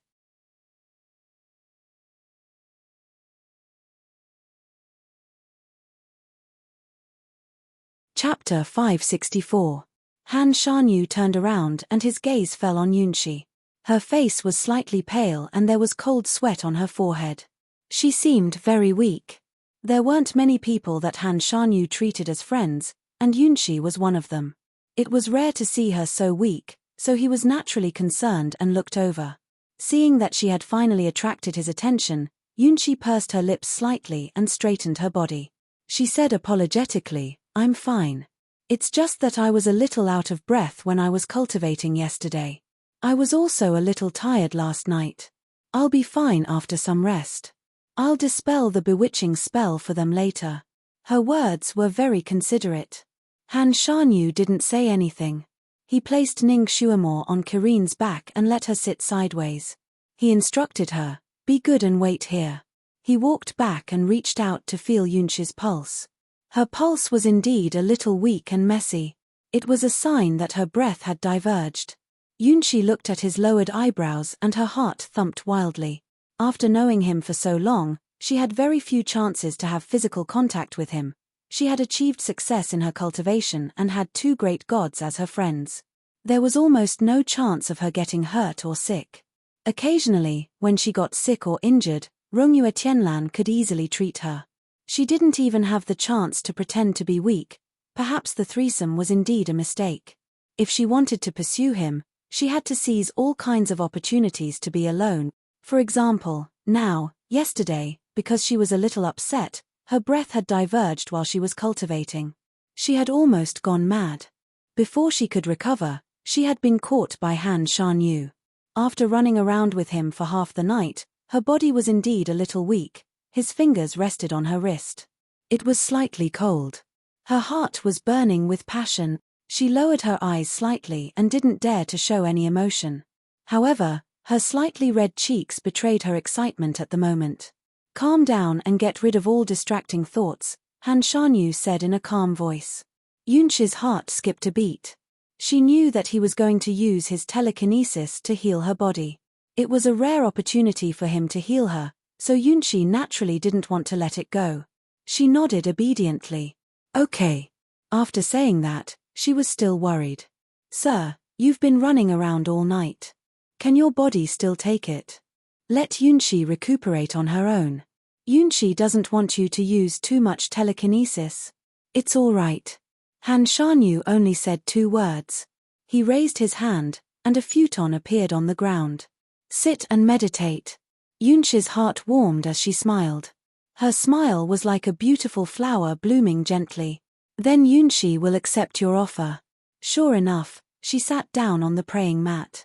While she was adjusting her breath, she quietly glanced at Ning Shuamore, who was not far away. Ning Shuamore, who was sitting on Karine's back, saw everything, but she didn't care. She was chatting with Karine in a low voice. Although they had only been separated for one night, Karine felt as if they had been separated for a year. She had a lot to say. Without waiting for Ning Shuamore to ask, it spilled the beans from a bamboo tube and told her everything that happened that night. Karine loved to gossip. Moreover, Yunshi had intentionally or unintentionally talked about her relationship with Han Shanyu in front of her. It seemed like they were very, very good friends who had accompanied each other for countless years. At this time, Karine's words were implied. Ning Shuamore listened and nodded slightly. She glanced at Han Shanyu. So this person also had friends.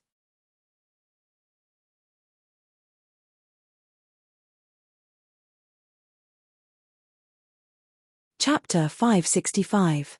She thought that Han Shanyu was so powerful that he didn't have any friend. No wonder there was a saying that Qin Hui had 3 childhood friends. It seemed that this saying was true. She saw that Han Shanyu was about to sit on Yunshi's back and heal her. She didn't know how long this delay would take, so she might as well bring Karine into the city first and find an inn to get rid of the old lady's skin. She was also someone who loved cleanliness. Now that there was an additional layer of old lady's skin on her body, she felt a chill run down her spine. She couldn't wait to clean herself up and take a bath. She took advantage of the fact that Han Shanyu had just sat down and had yet to circulate his energy. She rode Karine over and said, "Master Han, you go ahead. Little Apple and I will find an inn in the city to wash up." She felt that since Han Shanyu had just saved her, it was only right for her to inform him before leaving. However, just as she spoke, Han Shanyu waved his sleeves at her and said, "Be good and stay here. Don't be nosy." A faint white light enveloped Ning Xuemore, and her body became weak again. Ning Xuemore was speechless. Wasn't this person too unreasonable? He wanted to heal his friend, so why did he have to drag her along to watch? Forget it, since he had saved her from the fire pit, she wouldn't argue with him over such trivial matters. Since he wanted her to watch, then she would just watch. It was a good opportunity to learn another skill. In this perverted continent, having one more skill would increase one's chances of success. She sat lazily on Kirin's back, and her eyes fell on the two of them. She wanted to learn. Han Shanyu raised his head and glanced at her. He didn't know why, but his heart was faintly unhappy. However, it was rare for her to be so obedient, so he couldn't say anything wrong with her. He didn't know what was going on with him recently, but his usually calm mind was somewhat unstable. Especially when it came to matters related to her, his mood became even more unstable. "You want to learn how to heal people?" Ning Xuemore nodded and admitted honestly, "I want to learn." He had healed people on the road, so this skill shouldn't be a secret, right? "You think you can learn just by sitting there?" Han Shanyu raised his eyebrows. When he was treating someone, his palm would be pressed on the person's back without moving. He relied entirely on his psychokinesis to circulate in the injured person's body. He knew where he should circulate his psychokinesis first, where he should not circulate it, and where he should not circulate it. These were all very important, but they could not be understood from the outside. The onlookers could not see where his psychokinesis was flowing to at all. She was learning from so far away. Not a chance at all. In fact, Ning Xuemore also somewhat understood this principle. She knew that even if she looked carefully, she might not be able to see through it. However, it was a little boring to sit here. She also had the thought that she could understand as much as she could. Hence, when she heard Han Shanyue's question, she answered honestly, "Whatever I can learn is good. You know, I'm very smart." Han Shanyu was speechless. She was really narcissistic. However, what she said was true. She was indeed very smart. "Come here," he said directly, and with a wave of his sleeve, he released her from her restraints. "What are you doing?" Ning Xuemore was puzzled. Wasn't he treating his friend? Did he need someone to help him with this kind of treatment? However, looking at Han Shanyue's expression, if she didn't go over, he probably wouldn't give up. Since he was her savior, she would listen to him this time.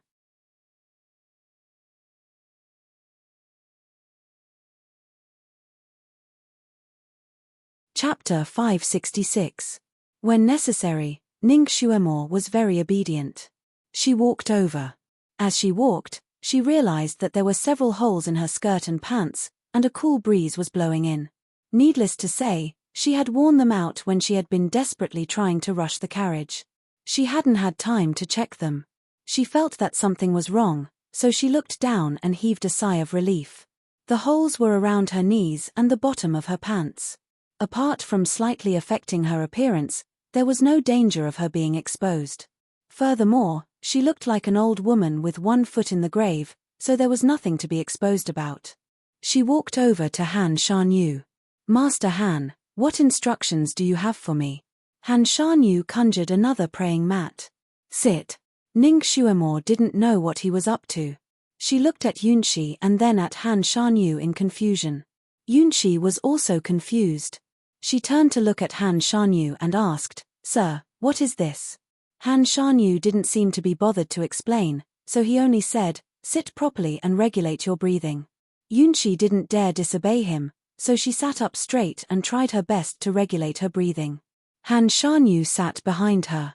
Yunxi only felt joy and peace, but with the addition of the senile Ning Xuemore, she felt somewhat uncomfortable and almost couldn't concentrate. Han Shanyu clearly sensed her unstable state of mind, so he said faintly, 3 flowers at one's prominence, 5 hearts at one's origin." As he recited a string of incantations, his palm pressed against her back. Psychokinesis slowly flowed in, forcibly helping her to calm down. Yunqi's heart warmed. She closed her eyes and abandoned all distracting thoughts. She sensed his psychokinesis and let her own psychokinesis merge with his before following him. His psychokinesis was vigorous and boundless. After the yang qi entered her body, wherever it passed, the muscles and meridians that had been slightly damaged due to qi deviation finally began to slowly recover. This time, Han Shanyu was especially talkative. Every time he helped Yunqi circulate her meridians, he would calmly explain the principle and the next step to take. Ning Xuemore sat beside him and listened to his explanation. She benefited greatly. This great god's treatment was different from that of an ordinary doctor. It was completely different from what she had learned in the past. However, there was also the wonder of achieving the same goal through different means. She looked at the light emitted from his palm. It was no longer the usual white light, but a faint green light. Needless to say, he was using the wood element of telekinesis. He was indeed a god. Other people only had one or two types of psychokinesis, and even if they cultivated for a lifetime, they might not reach the peak. He, on the other hand, had cultivated all 5 elements. Moreover, he was very familiar with each element and could use them as he pleased. No matter how smart a genius was, it was impossible for him to reach this level. Unless he lived long enough and had an endless amount of time, he would have plenty of time to cultivate these things. This person, I'm afraid, is far older than 70 or 80, right? 1,000 years old? Long live. Tens of thousands of years old? She was slightly distracted. Suddenly, his hand tightened around her wrist. Distracted.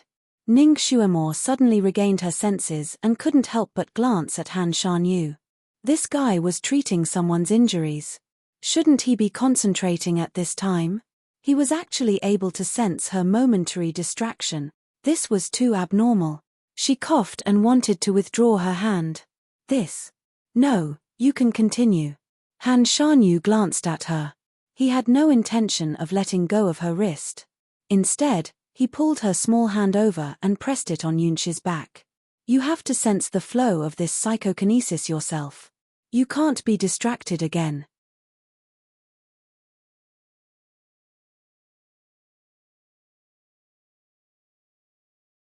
Chapter 567. Ning Xuemore was speechless. Almighty, this isn't good, is it? Isn't this using Miss Yunqi as a living teaching material? Before she could say anything, Han Shanyue's palm was already superimposed on the back of her hand. His telekinesis was first transmitted to her palm, then from her palm to Yunqi's body. This was an extremely novel experience. Furthermore, this kind of experience wasn't available all the time. Although Ning Xuemore vaguely felt that it wasn't very kind to treat Yunqi this way, she couldn't resist now, so she might as well learn seriously. In any case, when she had studied medicine in her previous life, she had done countless internships with men and women from all walks of life. Now that she had a fairy sister, it was a very rare experience. This kind of teaching method was extremely effective. Ning Xuemore could almost feel the frequency and speed of the telekinesis flow. She could also sense the subtle reactions of the other party's meridians when the telekinesis washed over them. She had first-hand information. Fortunately, Yunqi had already entered a meditative state and had entered a state of complete selflessness. She didn't even realize that she was being taught medicine as a living teaching material. Otherwise, she would have been so angry that she would have vomited blood. Yunqi's injuries weren't considered serious. Han Shanyu helped her recuperate 3 times with his telekinesis before her damaged meridians were finally restored to their original state. Now that Yunqi had recovered, Ning Xuemore had benefited greatly. Her medical skills had improved imperceptibly. After the recuperation, Han Shanyu finally stopped and removed his hands from Yunqi's back. Ning Xuemore naturally removed her hands without batting an eyelid. She was about to walk away without batting an eyelid when Yunqi opened her eyes. She sensed her body and realized that all the soreness caused by the crossroads had disappeared without a trace. She had completely recovered. She glanced back at Han Shanyu and smiled. "Thank you, sir." Her eyes were full of smiles. After saying this, she glanced at Ning Xuemore with a trace of delight in her eyes. She couldn't hide it. Ning Xuemore smiled back at her. Her smile was very gentle. She looked like an old woman now, but her smile made her look very amiable, like an old granny. Yunqi felt that her smile was a little strange, but she couldn't put her finger on it. Ning Xuemore gave her a comforting smile and was about to slip away when Han Shanyu grabbed her wrist again. How much of what I just taught you do you remember? Why did he have to rub salt into her wound? Big brother, you'll hurt the beauty's heart. Ning Xuemore chuckled and said vaguely, I remember everything. Thank you for your guidance. Then tell me, which are the important acupoints? What percentage of psychokinesis do I have to use? Han Shanyu obviously did not want to let her off. Like a strict teacher, he wanted his student to answer his questions. Yunqi seemed to have heard something, and her pretty face turned pale again. She looked at one person and then another, and a bad feeling arose in her heart. Ning Xuemore was defeated by Han Shanyu. This person's ability is definitely heaven-defying, but his EQ seems to be heaven-defying as well. She wanted to withdraw her hand, but she was not as strong as him. With this tug, she stumbled and almost fell into his arms. Why are you hiding? You can't answer. Han Shanyue's face darkened. Ning Xuemore felt a little sad. Was Han Shanyu treating her as a concubine or a disciple? Forget it, it seemed that it would not be right if she did not answer today.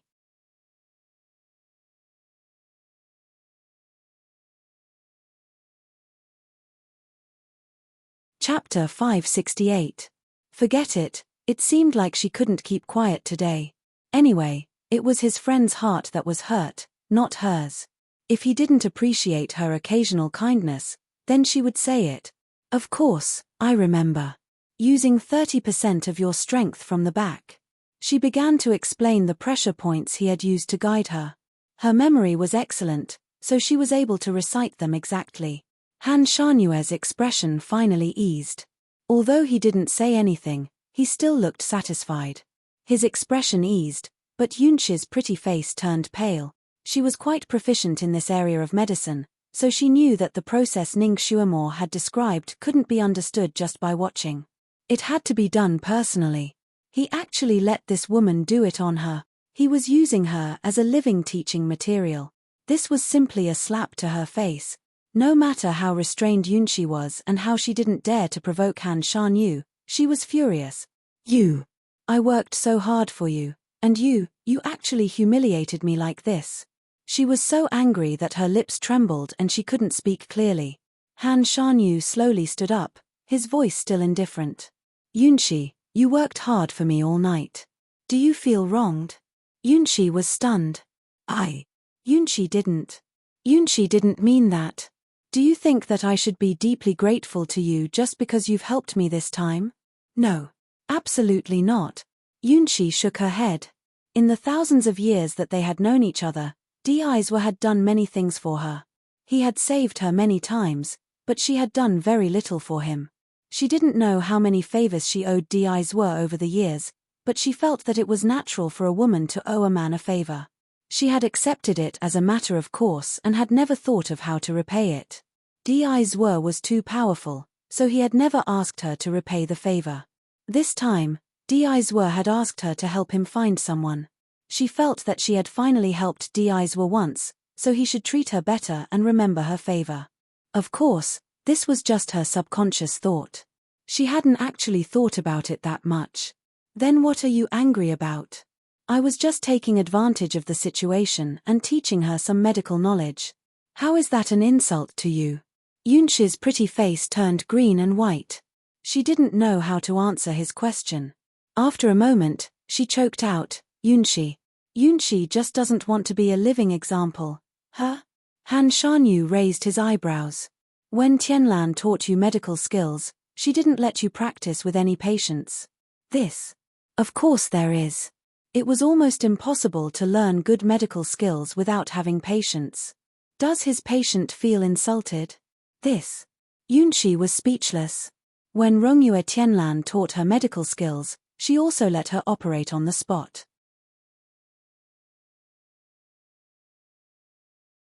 Those patients were all in fear and trepidation, feeling very honored. They are just ordinary warriors. Yunqi finally struggled to say. A patient is a patient. There is no difference in status. Han Shanyue's voice was still as calm as flowing water. Yunqi, if you feel that I owe you a favor for working for me this time, I will return the favor in the future. From then on, we will never cross paths again. Yunqi immediately panicked. This was not the result she wanted. She couldn't care less and stepped forward.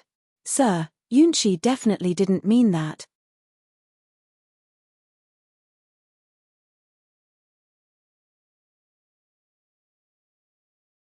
Chapter 569. She couldn't care less as she stepped forward. Sir, I definitely didn't mean that. I've always treated you as my best friend. What's the point of owing favors between friends? If you think about it seriously, I owe you a lot. If you continue to say this, I'll be too ashamed to show my face. I said something wrong just now. I apologize to you. She gathered her sleeves and bowed to Han Shanyu. How could this be? Ning Xuemo felt that her horizons had been broadened. Han Shanyu was clearly in the wrong, yet he could make him bow to him with just a few words. Although this guy's EQ was negative, he wasn't bad at all. Ning Xuemo's gaze once again shifted to Yunqi's body. She saw that her eyes were brimming with tears, making her look pitiful. She was born extremely beautiful, and a man's heart of stone was best touched by a beauty's tears. Normally, when a man saw her like this, even if he was furious, he would just let it go. He would even comfort the beauty a few times. However, Han Shanyu was obviously not an ordinary man. He was like an iceberg that couldn't be warmed. Yunqi had already lowered herself to such a low level, yet all she got in return was a grunt from him before he ignored her. Instead, he picked up Ning Xuemo, who was watching calmly from the sidelines. Ning Xuemo wasn't worried that he would carry her. She was stunned. I can walk by myself. When Han Shanyu had grabbed her hand to treat Yunqi's injury, his telekinesis had passed through her palm and unavoidably adjusted her blood vessels. She didn't feel any discomfort now. She could even do a round of boxing with no problem, let alone walk. Just as she was about to struggle, Han Shanyue's arms tightened slightly. Be good. The wide sleeves covered the torn part of her trousers, intentionally or unintentionally. Sir, where are we going? Yunqi, who was behind him, had already sorted out her dispirited mood and was reinvigorated. Your injury has just healed. Go back and recuperate, Han Shanyu instructed without turning his head. Yunqi was stunned as she watched his back disappear into the distance. For a moment, she didn't know what to do. Shamelessly following her would make her lose face. She was unwilling to give up just like that. He stood in the same spot for a moment. Then, he seemed to have thought of something and let out a sigh of relief. He looked at the three women in the carriage. A moment later, she undid the bewitching spell on the three women. Where are you taking me? Ning Xuemo was also puzzled. He seemed to be addicted to hugging her and was still hugging her at this time. Didn't you want to get rid of the disguise yourself? Weren't they looking for an inn? Han Shanyu asked. All right, so he was carrying her to the inn. At this moment, the sun had already risen high up in the sky. Pedestrians began to appear one after another on this road. Some were riding horses, some were sitting in sedan chairs, and some were walking. When these people saw Han Shanyu and his group, they all stopped to take a look. It couldn't be helped, this combination looked too strange. An otherworldly man was hugging an old lady in tattered clothes with a face full of wrinkles. Beside them was a majestic little Chiline. Along the way, Han Shanyu had received a lot of attention. He was already used to such gazes and acted as if nothing had happened. He seemed to be strolling leisurely, looking very lazy and leisurely. Ning Xuemo, who was in his arms, suddenly burst out laughing. Han Shanyu looked at her strangely. What are you laughing at? He wasn't teasing her.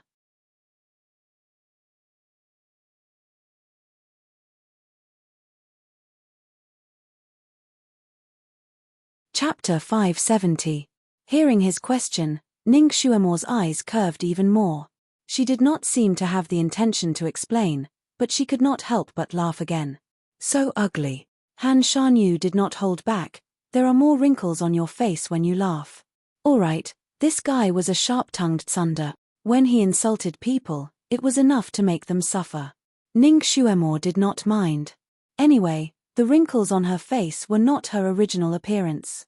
So what if it was ugly? He usually had a cold aura, but his body was actually not cold. Ning Xuemo felt very comfortable being hugged by him. There was an indescribable light fragrance on his body. If one did not smell it carefully, one would not be able to tell. However, it was refreshing and calming. Ning Xuemo snuggled in his arms and felt a little sleepy. She felt as if she had slept in this embrace before. Why were you laughing just now? Han Shanyu obviously did not want to let her go. I was laughing.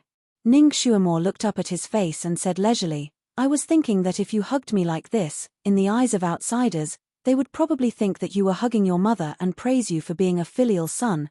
Han Shanyu was speechless. He almost threw her out. Old mother. He had a faint smile on his face and his tone was cold. Ning Xuemo lifted her arms and hugged his neck, appeasing him. I'm only saying that in the eyes of outsiders who don't know the truth. It's not like I'm really your mother. You're the one who asked me, so I told you my true thoughts. You can't be so petty and get angry just because of this, right?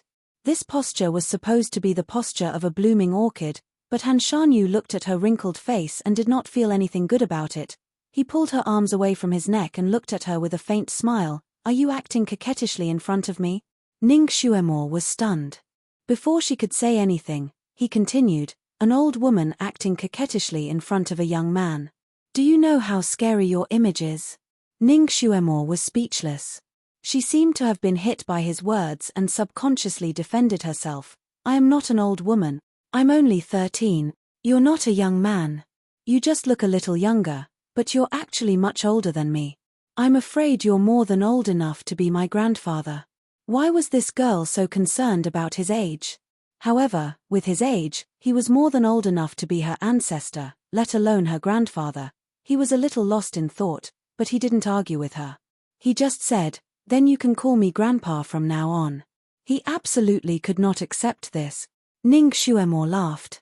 Although you are old enough to be my grandfather, calling you grandpa makes you sound old. It doesn't fit your image. I'll just call you Guru. Ning Xuemo finally thought of the most suitable title. This title couldn't be more appropriate for him, God. Han Shanyue's eyes flickered, and his tone was somewhat unpredictable. You know. He changed his words. Don't you always like to call me Great Master? Why did you change it to Guru? Did she know something? Ning Xuemo didn't notice the slight change in his tone. When she heard his question, she casually said, Guru is a title for those who are super powerful, super strong, have a high status, and have a high status. It's most suitable for you. So that's what Guru meant. She really had a lot of strange words. Han Shanyue's tone was faint, as you wish. Guru, how did you know that there was something wrong with the carriage?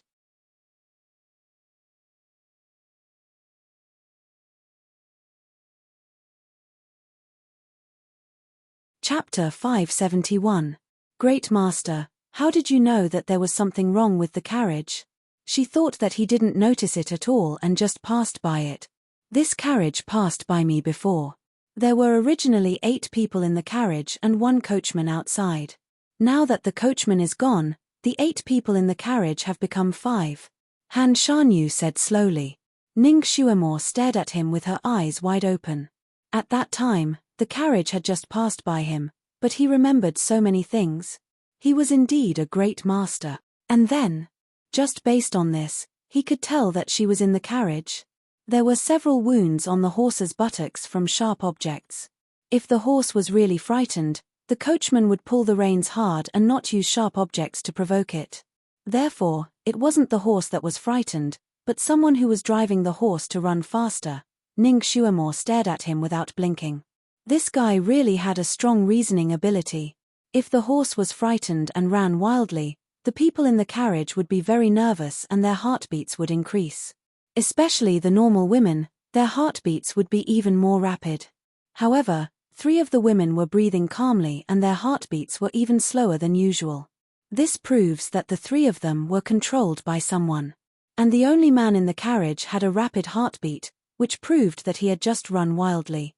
His heartbeat was rapid and strong, and his breathing was long, which proved that he was a highly skilled martial artist. If he was in the carriage just now, the horse wouldn't have been frightened and would have been controlled by him in an instant. He wouldn't have allowed a woman to drive the carriage while lying on her stomach. This is enough to prove that he was the one who chased after the carriage.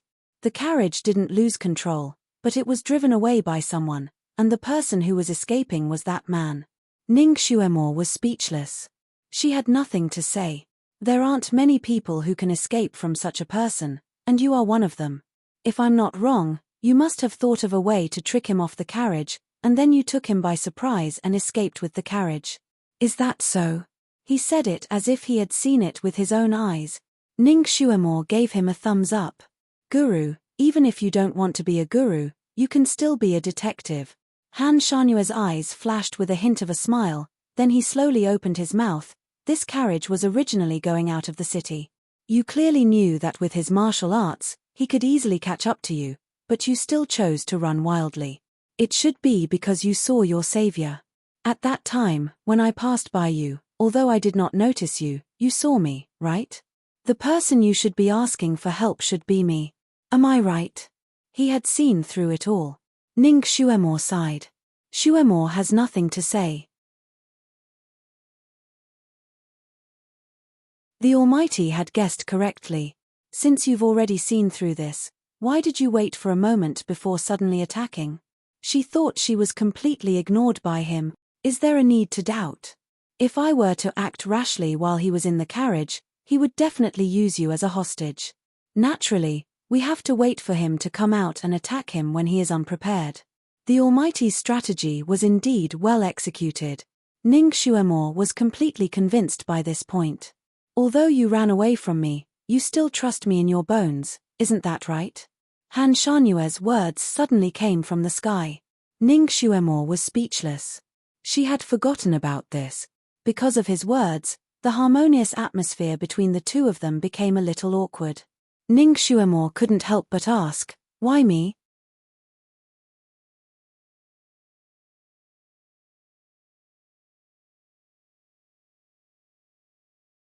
Chapter 572.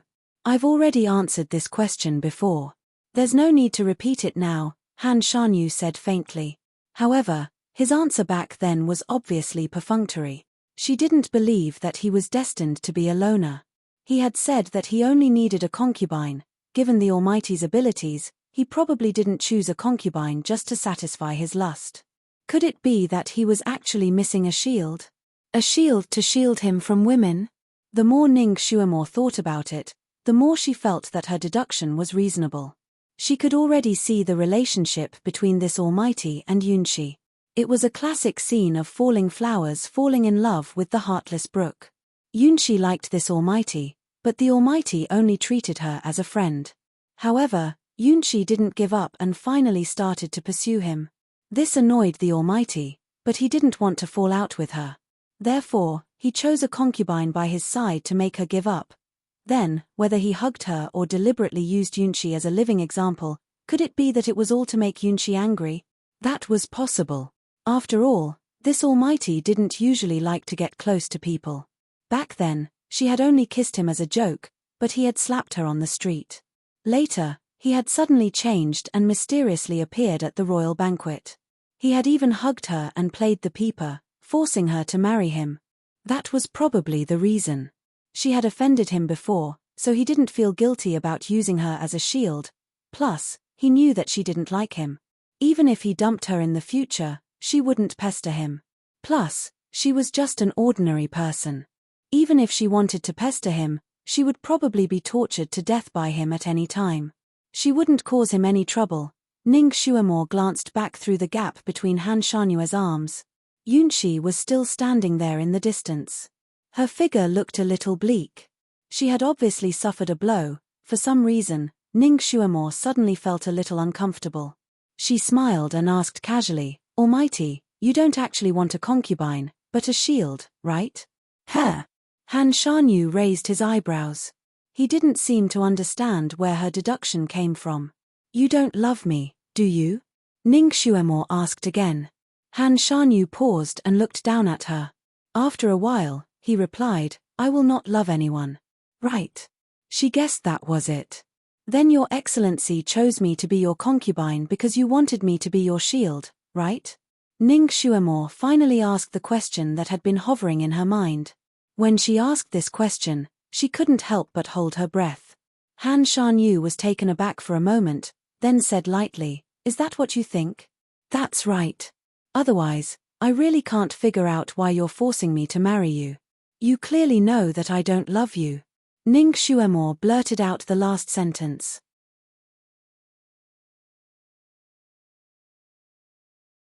After she finished speaking, her heart skipped a beat. Han Shanyue's footsteps paused again. His aura seemed to have cooled down. He said indifferently, If that's the case, then you've guessed correctly. I will only treat you as a shield. You must remember this. Everything seemed to make sense now. Him marrying her as a concubine had nothing to do with love. Ning Xuemore seemed to heave a sigh of relief. She looked at him and said, I can be your shield, but I have a condition. Since everything was out in the open, she would first be a villain and then a gentleman. She would state all her conditions to maximize her benefits.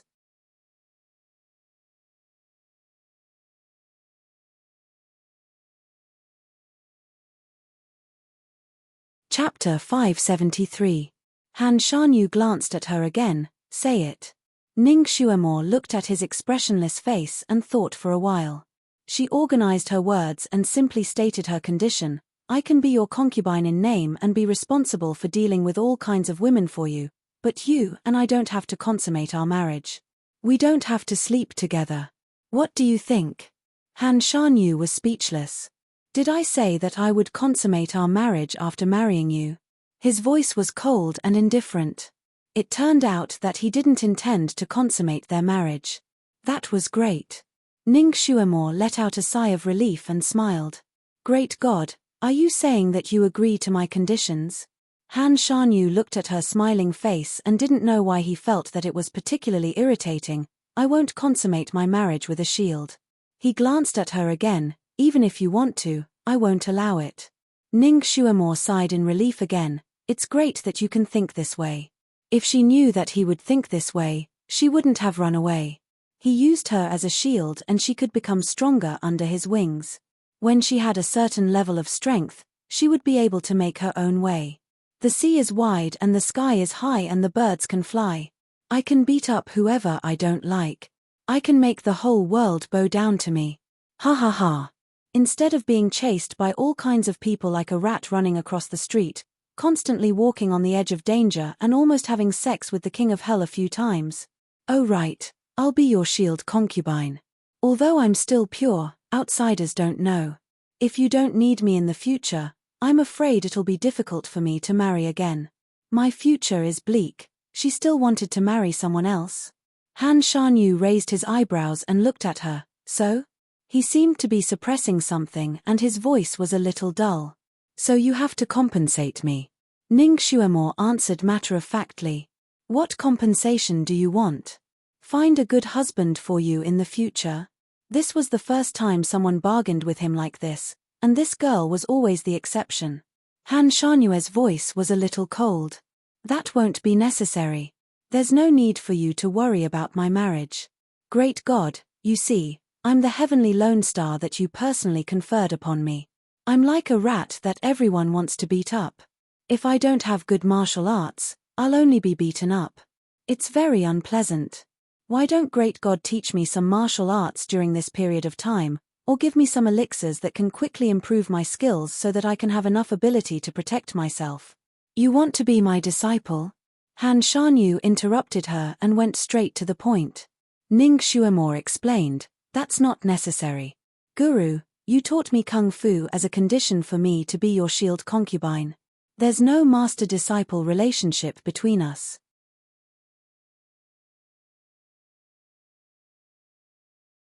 Terms of exchange? Han Shanyu lightly repeated, then have you ever thought of becoming my disciple? I have imparted more martial arts to you. Not only do you have the ability to protect yourself, with the reputation of my disciple, no one on this continent would dare to bully you. Ning Xuemo shook her head. I won't acknowledge you as my master. Why? He had always been the one to pick his disciples, and no disciple had ever dared to despise him. This was simply. For the first time, Han Shanyu had the urge to laugh. Ning Xuemo covered her mouth and yawned. Master-disciple love is the most annoying thing. Han Shanyu, he didn't know what to think, but his voice was cold. I also hate it. What's the relationship between acknowledging a master and master-disciple love? Don't tell me you want to. Ning Xuemo interrupted him. Great God, you're thinking too much. I don't want to develop a relationship with you. Then why are you afraid of master-disciple love? Han Shanyue's voice was obviously unhappy. Great God, have you forgotten? I'm still your concubine. If I acknowledge you as my master, wouldn't I be both your disciple and your concubine? In the eyes of outsiders, we're a perverted master-disciple love. Han Shanyu secretly took a breath. So you also have times when you care about other people's opinions. Of course, when it's time to care, I still have to care. Great God, you'll agree to my terms, right? You see, you're only teaching me a part of your martial arts. There's no need for us to be master and disciple. Once the game is over, we can happily part ways. We don't owe each other anything. Game, once they part ways, they don't owe each other anything. Han Shanyu looked at her coldly. If this is what you want, I'll agree to it. Ning Xuemo's eyes lit up. The negotiation was a success. She smiled. Then I'll thank you, great God. She began to draw a blueprint for a beautiful future in her heart. She was proud of herself. Her eyebrows became lively, and her pair of old eyes shone brightly. Just as she was fantasizing non-stop, her body suddenly soared into the sky like she was riding on a cloud. When she came back to her senses, she was already sitting on the little Chiline's back. He threw her a little too hard. When Ning Xuemo landed on Kirine's back, her butt hurt a little. She hissed and looked at Han Shanyu in surprise. You, Han Shanyue's voice was cold. If you want to dream, go on Kirine's back. Don't drool in my arms. Drool? Did she? Ning Xuemo couldn't help but touch the corner of her mouth. Of course, she didn't feel anything. Forget it. For the sake of a beautiful future, she wouldn't argue with him. She sat on Kirine's back and suddenly found a terrible problem. The crotch of her pants was torn. When she spread her legs, she could feel the cold wind. This posture was really unsightly. Ning Xuemo immediately crossed her other leg over and sat diagonally on the Chiline's back. Because she now had a plan for her future, she felt happy and straightforwardly sang, "Follow my left hand. Follow my right hand in slow motion. This song gives you happiness. Have you fallen in love with me? Follow my nose, move your eyes and ears, act good and handsome. Change your style. Youth is too much. Unknown guesses. Growing pains are nothing." She forgot that she had the hoarse voice of an old woman. Her singing was like a broken gong, and she was shocked when she sang. Her howl also attracted the attention of passers-by. They didn't understand why this old woman was so happy. Ning Xuemo was not someone who cared about other people's opinions. Since she wanted to sing thoroughly. As long as she was happy, she didn't care about other people's opinions. So she was still singing happily. Her two little feet swung on Kirine's back. She looked very relaxed. My bravery is charged, reaching every place with my head held high, the sun of this world, because confidence can illuminate me, the center of the stage. Only with me can I shine, only with me can I shine. Compared to Ning Xuemo's good mood, Han Shanyu was still like a 1,000-year-old iceberg. She couldn't tell what he was feeling, but the air around him seemed to be colder. Ning Xuemo's good mood lasted until they reached the inn. But after 2 hours, her mood couldn't be good anymore. Fuck, Tencent has gone crazy and directly transmigrated my chapter. I had to change it again. My heart is stifled.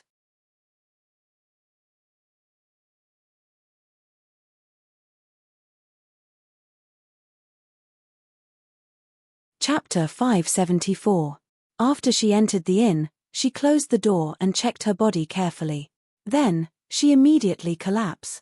It turned out that Ilan, that bastard, did not only disguise her visible parts. Other than her private parts, the rest of her body was covered by that layer of old skin. In other words, even if she was unintentionally stripped naked, the exposed skin would belong to an elderly person. It would not expose her original identity. In other words, her delicate little body had been seen by that bastard while she was unconscious.